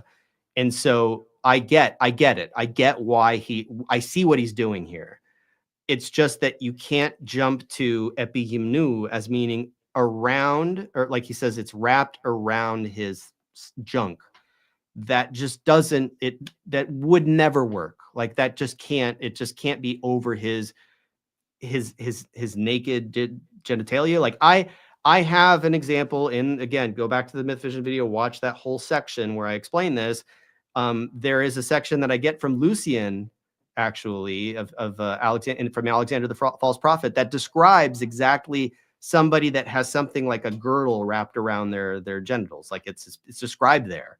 So we know what that is expressed like in Greek. Epigymnou, perivevlimenos sindona epigymnou, is not a way to describe somebody that has linen wrapped around their junk, right? And so that's just something that if you are somebody who already can read Greek and you hear that claim and you just go and you fact check it, it just is absolutely 100% wrong. Like there's no way, you just can't extract that meaning from that text. It just doesn't work. Now there's some wiggle room. There's like, was he fully naked? Was he not naked? How was it wrapped? How was it fastened? What kind of a garment was it? It's all very interesting stuff. It's just that the sort of wrap, the bandage thing just doesn't work. So, just so I understand, so you're saying that there's no way that his interpretation works. You pointed to another text that describes what he thinks is going on in this text. So you're like, hey, I guess your argument is like, hey, if they wanted to describe it like Ammon wants to describe it, they would have used it this way.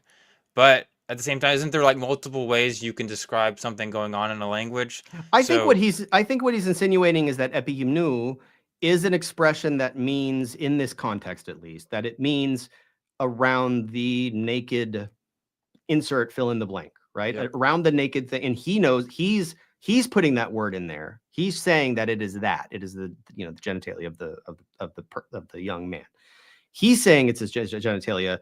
That word of what his naked something is missing is blank. So this is what Greek does. They expect the reader to fill in the blank with it's over his naked something. Like I said, the commentaries are divided. It's either his naked body, his naked underwear, or his naked something else. We don't know if it's naked something, but Hillman's interpretation, it's grammatically possible that like if there were a masculine or a neuter noun, that gymnou in the genitive was epigymnou. If there were a noun you could insert there for genitalia, and that is what Mark is referring to, then it would just sort of be this like insinuation. That's grammatically possible. Okay. It's just that there is zero attestation for any Greek author ever expressing it that way. So, and as far as I'm aware, so I would love to be made aware of a source. Pull it from Galen if it's in Galen, right? Like I found plenty of stuff in Galen of this language. Galen's fair game. Just find one source of an expression like epigymnou, where something is wrapped around something else that is like, a body part, a naked body part. Like just find something that would support the idea that this was a bandage around the person's genitals. And then obviously you also have the burden of finding the word sindon. He calls it a sindon. It's a sindon. So the sindon, that means bandage, without the word telamon, without the word strip, right? Where the word linen is a stand-in that's synonymous for bandage. Like I put a linen on. Like I got a cut and I had to put a sindon around it. I had to put a linen around it, right? Greeks don't say I had to put a linen around it. They would say I had to put a strip of linen around it. Telamon sindonos, right? That is the expression. I found lots and lots of examples. I put the examples in the video. It's in LSJ. I am standing on the shoulders of giants here and telling you that all of the scholarship that I have reviewed meticulously confirms that sindon is not a medicated wrap. It is not a bandage. It is not inherently, it does not have that meaning unless you say it is a strip of linen. It just means linen. And so and I'm saying this with a lot of confidence, not because I just made it up, just because I looked it up and because I documented it and I put it in my slides and I found lots of text and lots of examples, and it's right there in LSJ, even though I know he's pointing at it and saying it says something else. When you drill down and you look at I looked at every single example in LSJ is in that slideshow that I present.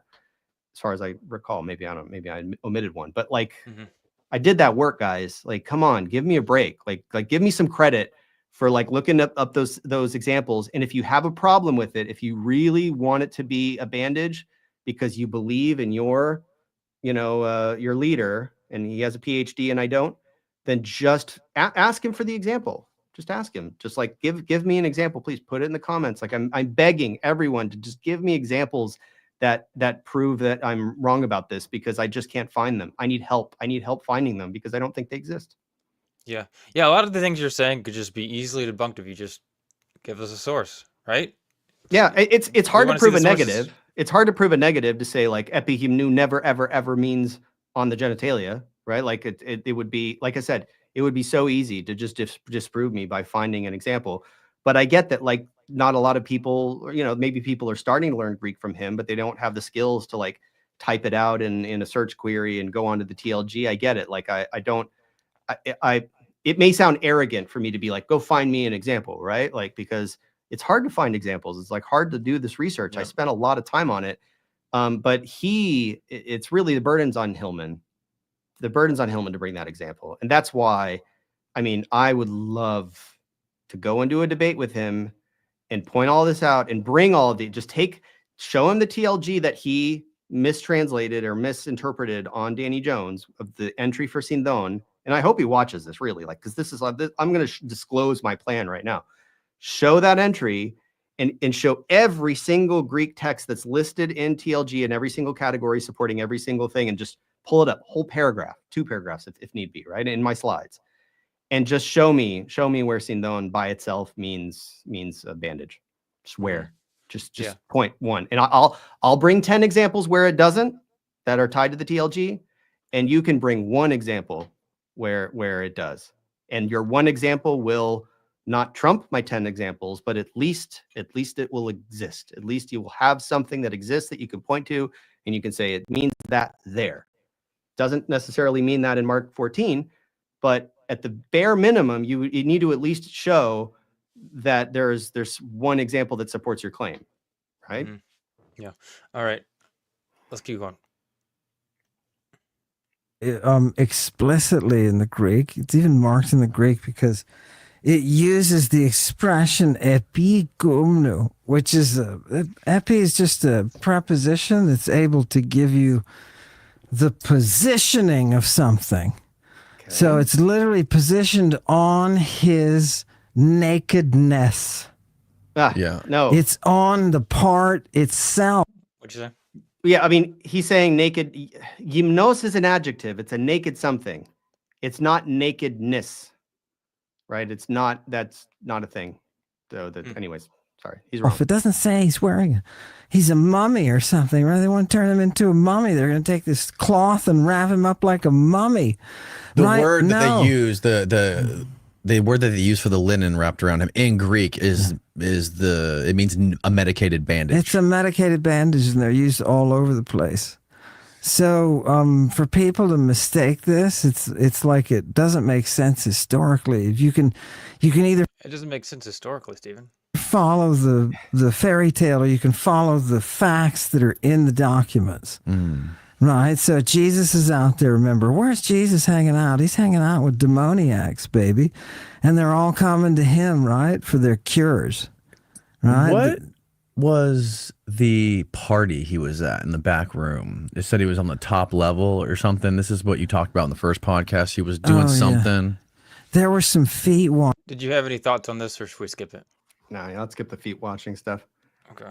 Washing feet. Why was he participating in the public park, out to a public somewhere, and then decide to move the party out to a public park? Well, why? What's the necessity for being in the public park?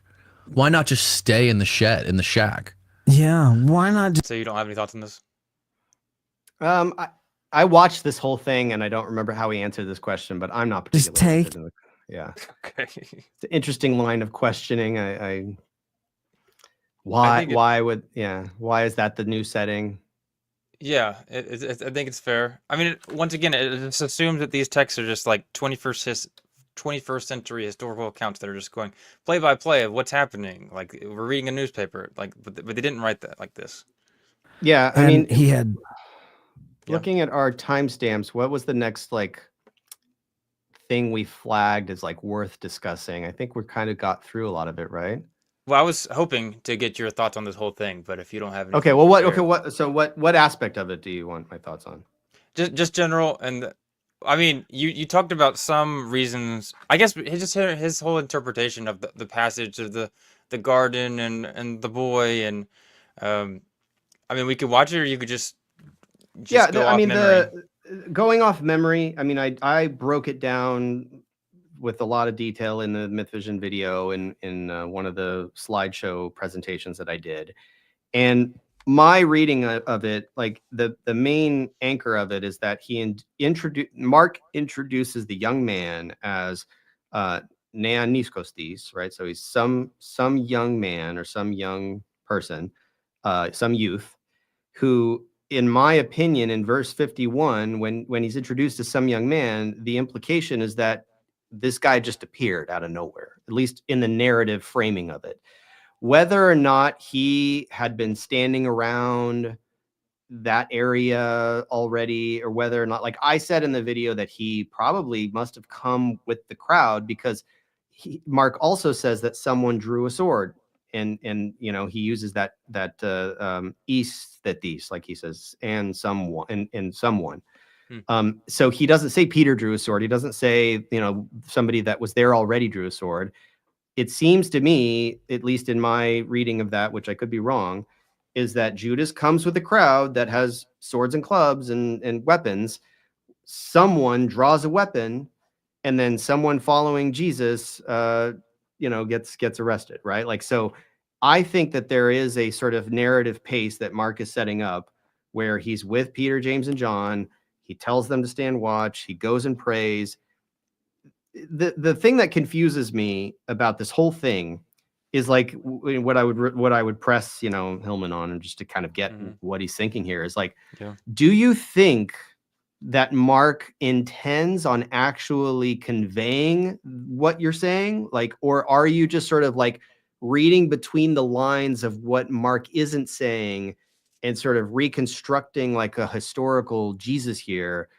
And like a kind of, do you have some crystal ball? Because Mark clearly is, like, the way that Mark describes it, if you're just reading the author for what is his authorial intent, which I know that Hillman doesn't believe in, but if you're just reading it for what he's obviously trying to convey to you, is that Jesus is here. There are 3 people with him. He tells them to go here. Then he walks a little, he falls, he prays, he goes back, and he does it 3 times. It's all, you know, there's symbolism here. And then Judas comes, someone draws a sword. This is throughout Mark's gospel, right? Like, and this happened, and then this happened, and then this happened. It's snappy. And then there's a Neaniskos that shows up in the tomb as a bookend to this Markan sandwich in his chiastic structure, right? So the Neaniskos first appears in verse 41 in chapter 14, where it's like he's just some kid who was following Jesus until they tried to arrest him, right? So he was in the process, or it's the imperfect in the Greek, so it could mean he was trying to follow Jesus. He wanted to follow Jesus. I agree with the interpretation that the Neaniskos, since this is the only 2 times that Mark uses this this noun, the Neaniskos that appears in that scene in 1451 and the Neaniskos that's in the tomb. It's clearly either the exact same boy or it's the same sort of representative figure. And it's just, if Mark wanted you, the reader, to think, you know, reading chapter 4, wanted you to infer that that boy was with Jesus in the garden, there are so many ways that he could have said that. And what he would not have done is introduced him as some boy was following Jesus, you know, some boy wrapped in a linen in a linen garment, who then ends up in white. He's in a white garment. It uses a different word. He's in white, stolilevki, right? He's in a white outfit in the tomb. Now in this, you know, so first he's fleeing and then he's there. I think it's very interesting what Mark is doing, but it's there's no, the young boy's not in any of the other gospels. And I just don't see how, look, the evidence that Hillman brings is this whole part about how Jesus says, like, why did you come up against me as if I were a listis?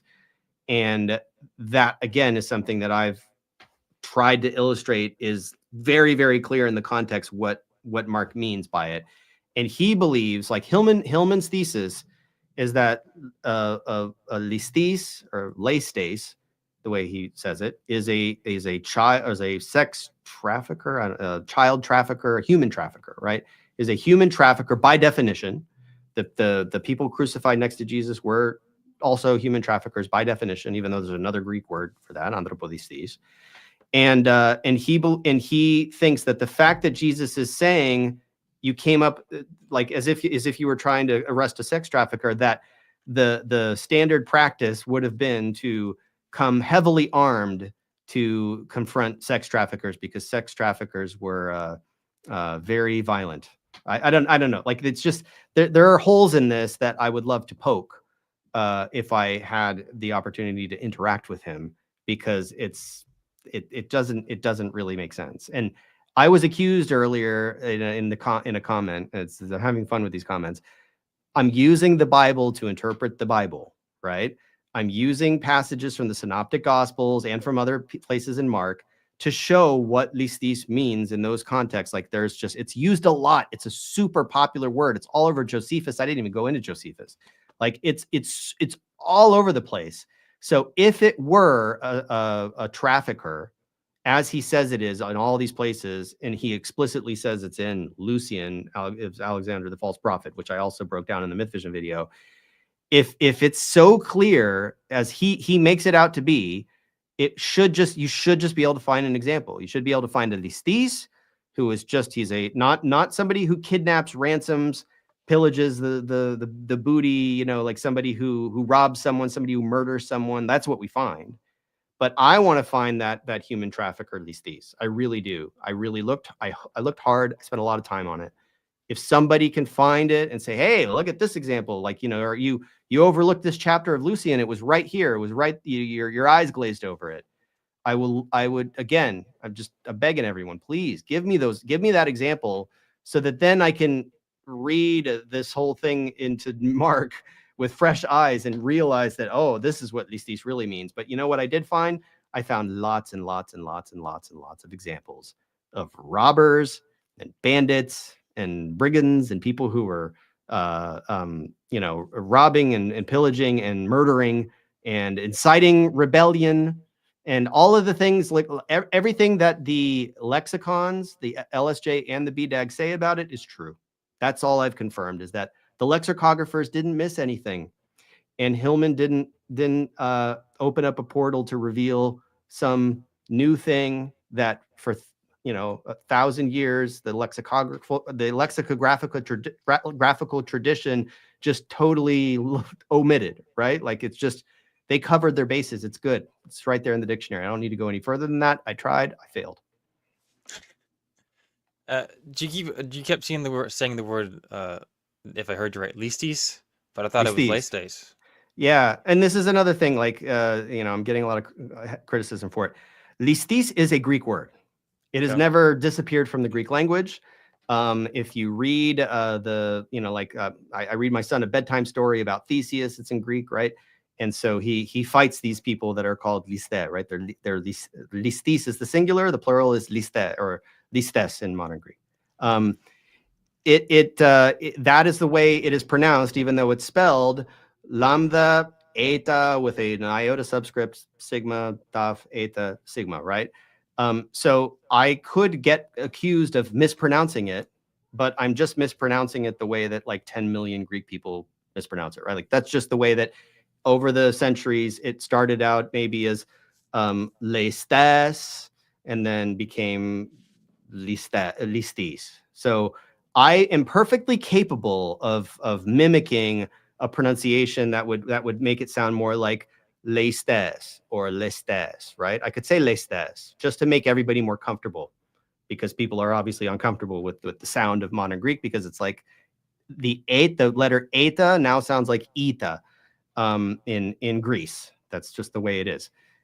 So it's not that I can't say lestes, but what I won't say is lestes, right? Like, just because it's like, it's a 2-syllable word, lestes. The stress is on the ace. That's lestes, right? It's not lestes. Now you can say listis, but you can't say listis. So it's badum. And the thing about pronunciation is, it's like, okay, if I wanted to refer to David Hillman and say that David Hillman is from America, you would understand what I'm saying, right? Like, so if English were a dead language, it wouldn't matter. It would just be on the page, and I would just say, like, you know, David Hillman is from America. But you would, if I said that to you in this conversation just casually, you would think something was wrong with me, like I had a brain aneurysm, because this is not the way we speak English. We say America. We don't say America. And in Greek, we say listis or lestes in scholarship, but we don't say lestes.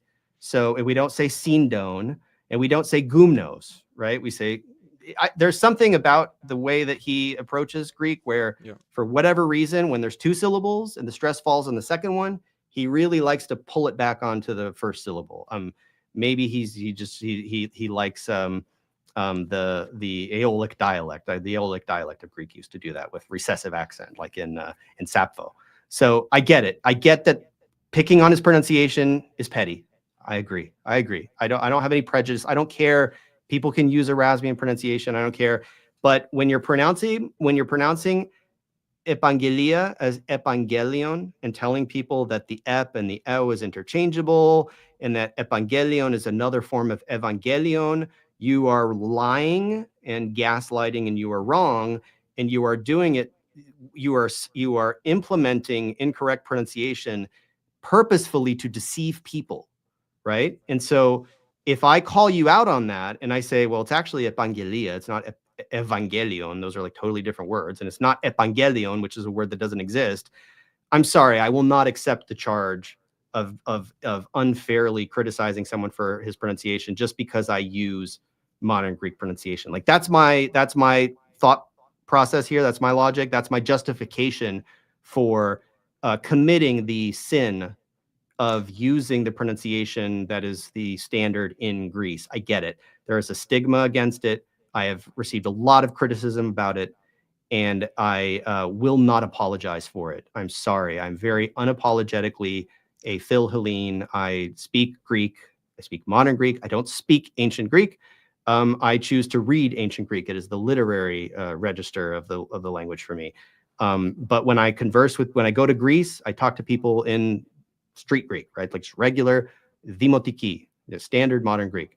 And if you think that somehow, it renders me incapable of understanding these texts that I directly have studied for 10 years, like I've been studying ancient Greek for 10 years. Let me clarify that.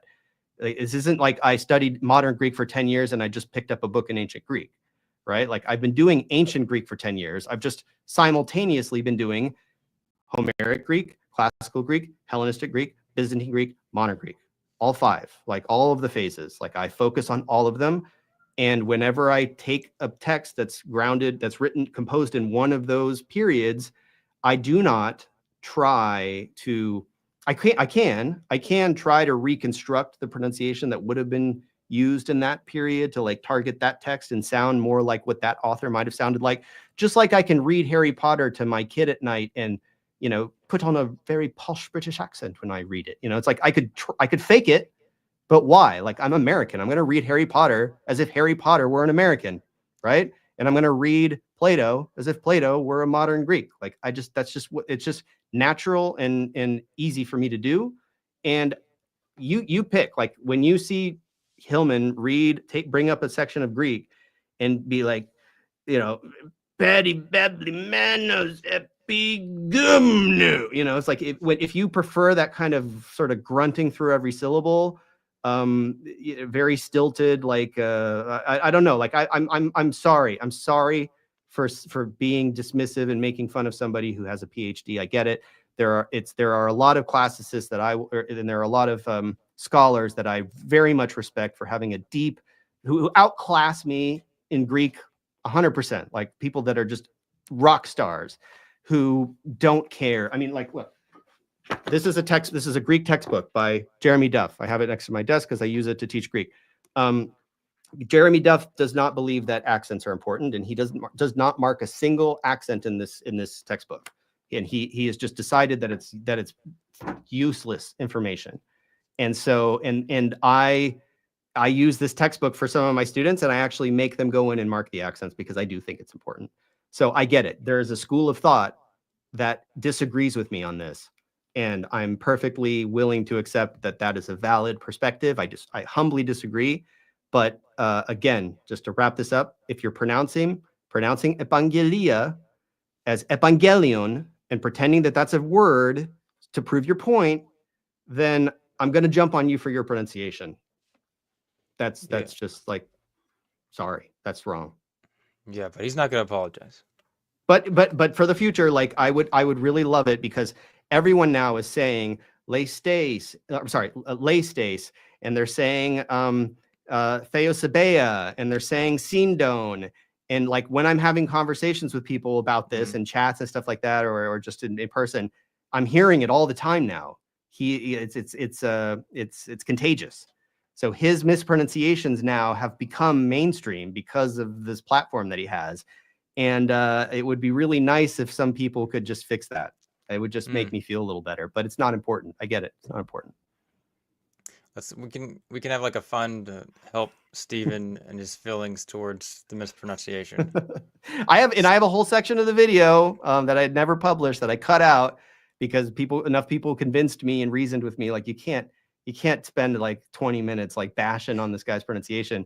But it's visceral for me. It grates at my ears. Yeah. All right.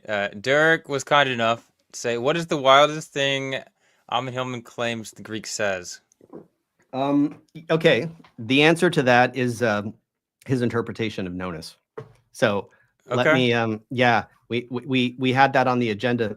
We had that on the menu today. We did. To look at Nonnus. And I also was accused in the comments of not presenting a translation of Nonnus, which I did, but I get it. It's a 5-hour video. Most people might not pay attention to it. Let me stop share. I just want to show this. This is like a direct answer to Derek's question. Can you show that? It's on there. Yeah. So I present this in the Myth Vision video, but there was a man called Lazarus with fever racked, who lived within the famous town of Bethany. Sorry, I'm butchering this.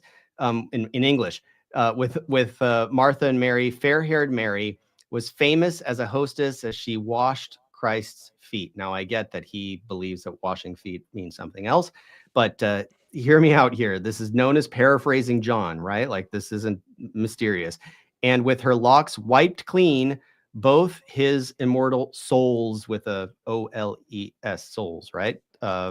So that's an English translation of Nonnus' paraphrase of John. If you want to dispute the translation, please explain to me why it's not accurate.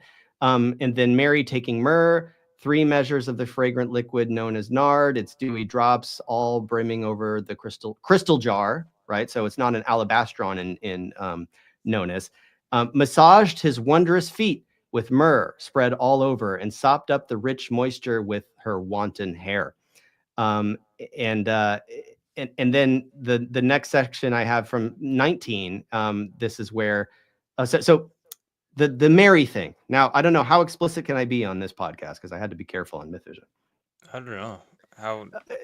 His interpretation, the answer to Derek's question, is his interpretation of Nonnus is that Mary took this crystal jar, right, this angos aersis, and that this was basically a device that she used, and this is in the video, right? Like, I played it in the video. This is his interpretation of it, that she used it to do something to Jesus that caused Jesus to do something else, and that the thing that resulted in, this process, she then cleaned that up with her hair, and she put it into her hair for all of these cultic reasons. So this is his wild interpretation of Nonnus that just today I got a comment saying, like, how dare you accuse him of mistranslating Nonnus when all of the previous translations of Nonnus, according to this person in the comments, are not accurate. And he really, like, they were all poorly done, and he's the only person who's really like cracking open Nonnus and breaking ground on some new translations.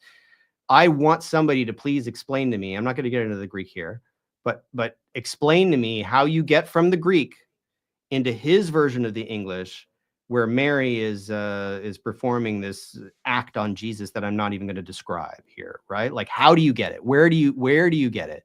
Did I look over a section of Nonnus? Is there some explicit thing in Nonnus that I didn't see when I reviewed it in preparation for the video?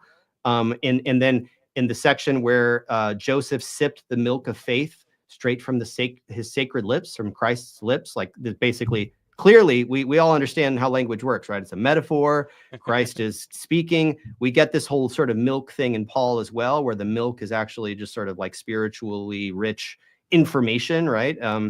How does Hillman get that this was the milk from the boy that was on Jesus's lips? That's his interpretation of this. Is this what he's pointing to? Because that's the thing, is he doesn't cite it, right? He doesn't say where he gets it. He just says that Jesus had milk from the boy on his lips. Where is it? Where, like, if he's going to accept an invitation to debate me, I want to see it. Show it to me, please. You got, again, paraphrase of John, a full jar of wine. They give him wine on a sponge, the vinegar, the sponge full of vinegar. It's all in John. That Nonnus is paraphrasing John here in dactylic hexameter. So he's drinking the wine from the sponge here. What was his interpretation of this? This one was also weird.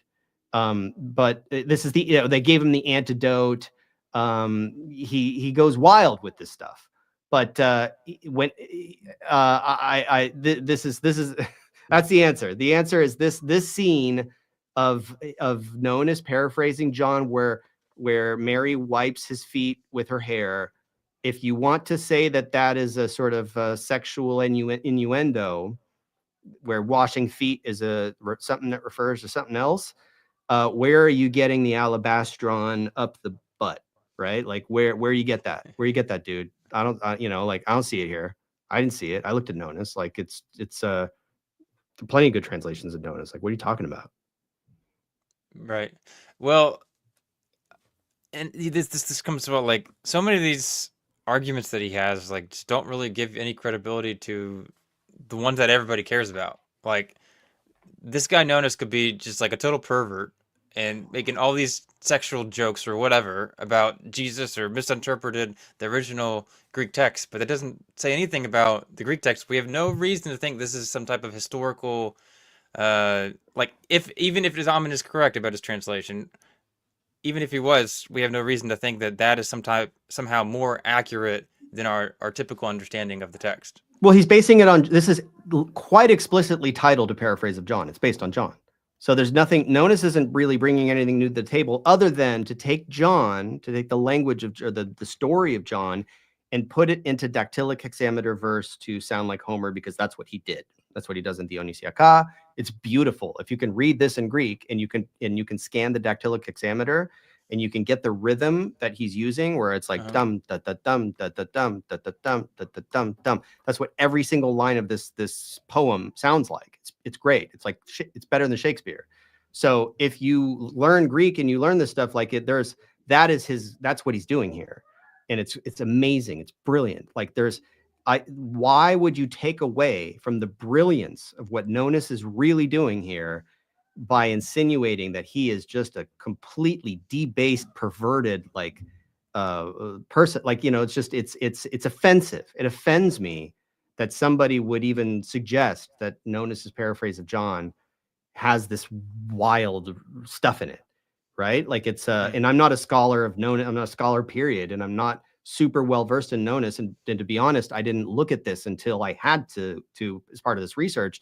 And again, it's like, thanks, Dr. Hillman, for introducing me to Nonnus's paraphrase of John. It's a beautiful work, but I can tell you that it doesn't have Mary, giving it to Jesus up the what with an alabastron. That's for sure.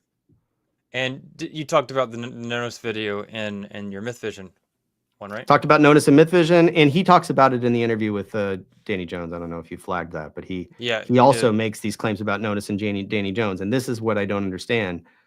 Why do you expose yourself like that, Dr. Hillman? Why do you go on Danny Jones and make these claims about Nonnus when Nonnus is translated? I get it.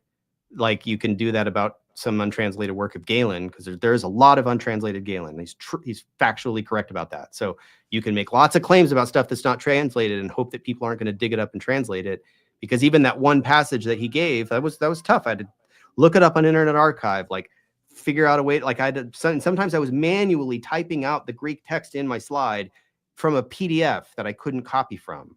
Like that's a pain in the butt. Like I understand why people don't want to do that. So he feels like he can say like, oh, Galen has this, because who's going to fact check him on that? But Nonnus is easy to fact check, unless you're just super brainwashed and you think that you could see those slides on screen and think that that is not the right translation of the Greek. Then show me what he's saying about. Like again, open invitation. Please prove me wrong. Please give me some Greek texts. Please, people, please show me the evidence. I want it. All right, thank you, Stephen. All right, so that's all I was hoping you'd comment on. Did you have anything else you want people to know about your video, or like quickly on the interview? If you can put the description a link to the original Greek versus Hebrew 1-hour documentary on Cross Bible. I would love to get more people watching that, because it gives more context to the to the longer Myth Vision video with respect to the issues of lexicography, word count, Hebrew and Greek words. Hillman loves to cite a scholar named Gilad Zuckerman, who wrote a book called Revivalistics that, geez, do I even have it? I don't have it next to my desk anymore. I had it next to my desk for a really long time. Revivalistics by Gilad Zuckerman, who is a amazing, like multilingual, like this guy speaks like 12 languages. He I don't want to get his credentials wrong, but this guy is a hardcore scholar whom I reached out to tell him about Dr. Hillman, to say Dr. Hillman is citing you as being the source of information regarding the Hebrew word count of like 8,300 lemmas, like, the units of dictionary entries from Hebrew. And Gilad Zuckerman responded to me, guided me through his book, reviewed the script of this video on this is like the most well-researched like video I could have possibly produced, with the guidance of Gilad Zuckerman, at least with regards to the Greek section. I'm sorry, the Hebrew section. The Greek section was based on on Jeffrey Horrocks. That was my own research. So I didn't have anybody vetting the Greek portion. I had a real hardcore professional whom Hillman cites many, many times by name, Gilad Zuckerman, when he gives this Hebrew word count. And man, Gilad Zuckerman, thank you so much. He provided all this wonderful feedback and multiple iterations of that script reviewed the video. So I at least can sort of because Hebrew's not my thing and I had to defer to an expert. So that section of the Hebrew was thanks to him. And he was appalled by how I informed him how Hillman is using him and citing him. And he was just like, this guy is ridiculous.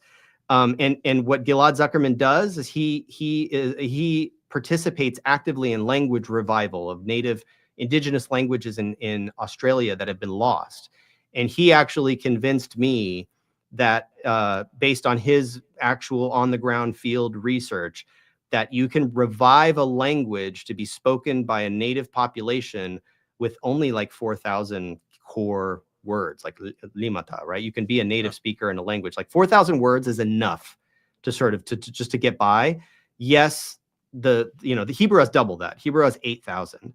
So the thing that's discussed in that video is this whole issue of why Hebrew only has 8,000 attested words, and citing scholars that have been, this is not new. This is not something that Hillman invented, right? Like this has been an ongoing discussion in the field of why we don't have more attested words from Hebrew, and why it's like, because this genre is so limited, and we have Bible language, right? We have like words that are either directly from the Bible or commenting on the Bible because they're from later medieval Hebrew.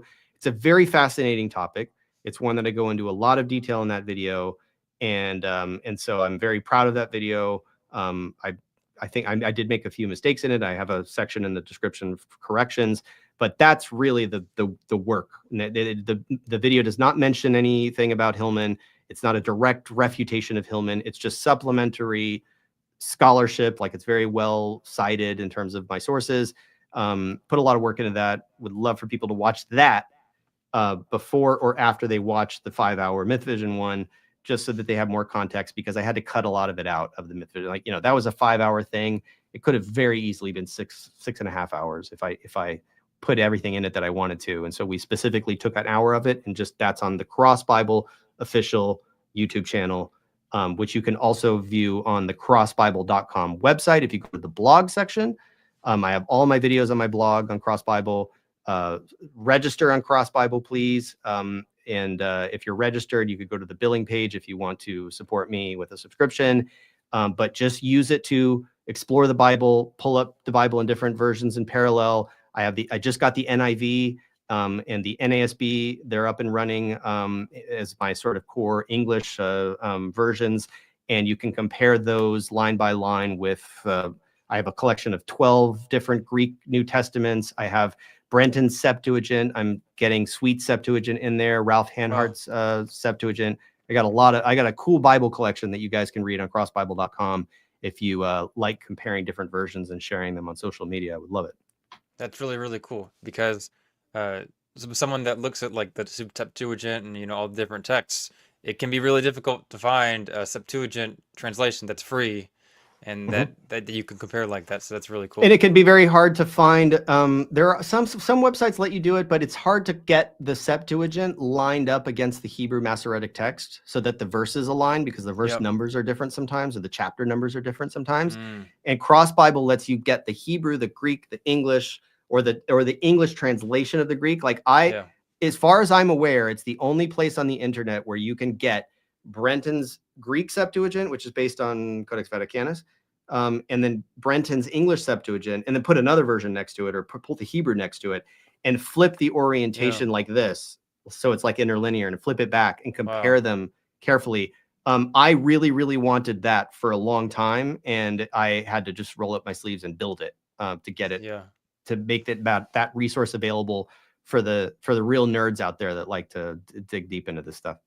Yeah, well, I mean, if you like, there's specific texts in the Bible, like Book of Jeremiah, that are the Septuagint version has more of or less of compared to the Masoretic text. So there are a lot of comparison gaps. is really, really cool. That's awesome. Yeah, there are you'll find blank spaces and gaps, and you'll find errors and bugs, by the way. So I'm going to start a Discord group for people to provide feedback. I'll make some announcements about that and share links about it soon.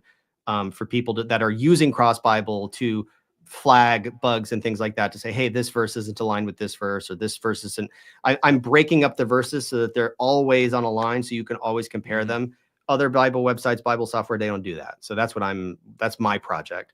So I would love more feedback. I would love for people to go to crossbible.com, register, go to the contact form at the bottom of the homepage and send me a message if you have feedback, or if you want to, curse me out, or if you want to study Greek. I teach Greek. I think when the Myth Vision video came out, I got several emails of inquiries, so the schedule may fill up soon.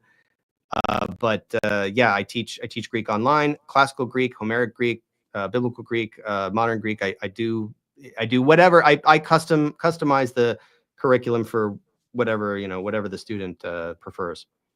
That's awesome. That's really, really cool. Awesome. Yeah, I think everybody should check out your work, and check out into learning Greek if you want to learn more about that. That could be really helpful for understanding the Bible. So that's really awesome. Thank you so much for coming on here. Any last thoughts? Any last words? Debate me, David Hillman, please. I don't know how many invitations I can make. I don't think he watches this, but I know that his followers were all over the chat yesterday, like, hey, debate him. But he was silent. It was deafening. The crickets were deafening. Yeah, yep. Ammon followers, go tell Ammon to debate Stephen. I just have a lot of questions, man. I just have a lot of questions. I just really want to ask him a lot of questions and just see, maybe he'll destroy me. I don't know. Let's see. Let's just give him the opportunity. Yeah, give Ammon a chance to respond to the arguments. Let's hear the responses. That's how we find the truth. And the examples. Please bring the examples. Like, it's just that too. Let the text speak. Let the muse speak. Right. Amen. All right. Thank you, Stephen. It's been a pleasure. Everybody go subscribe to everything we said. Check it out. And otherwise, I hope you have a good one. Thank you.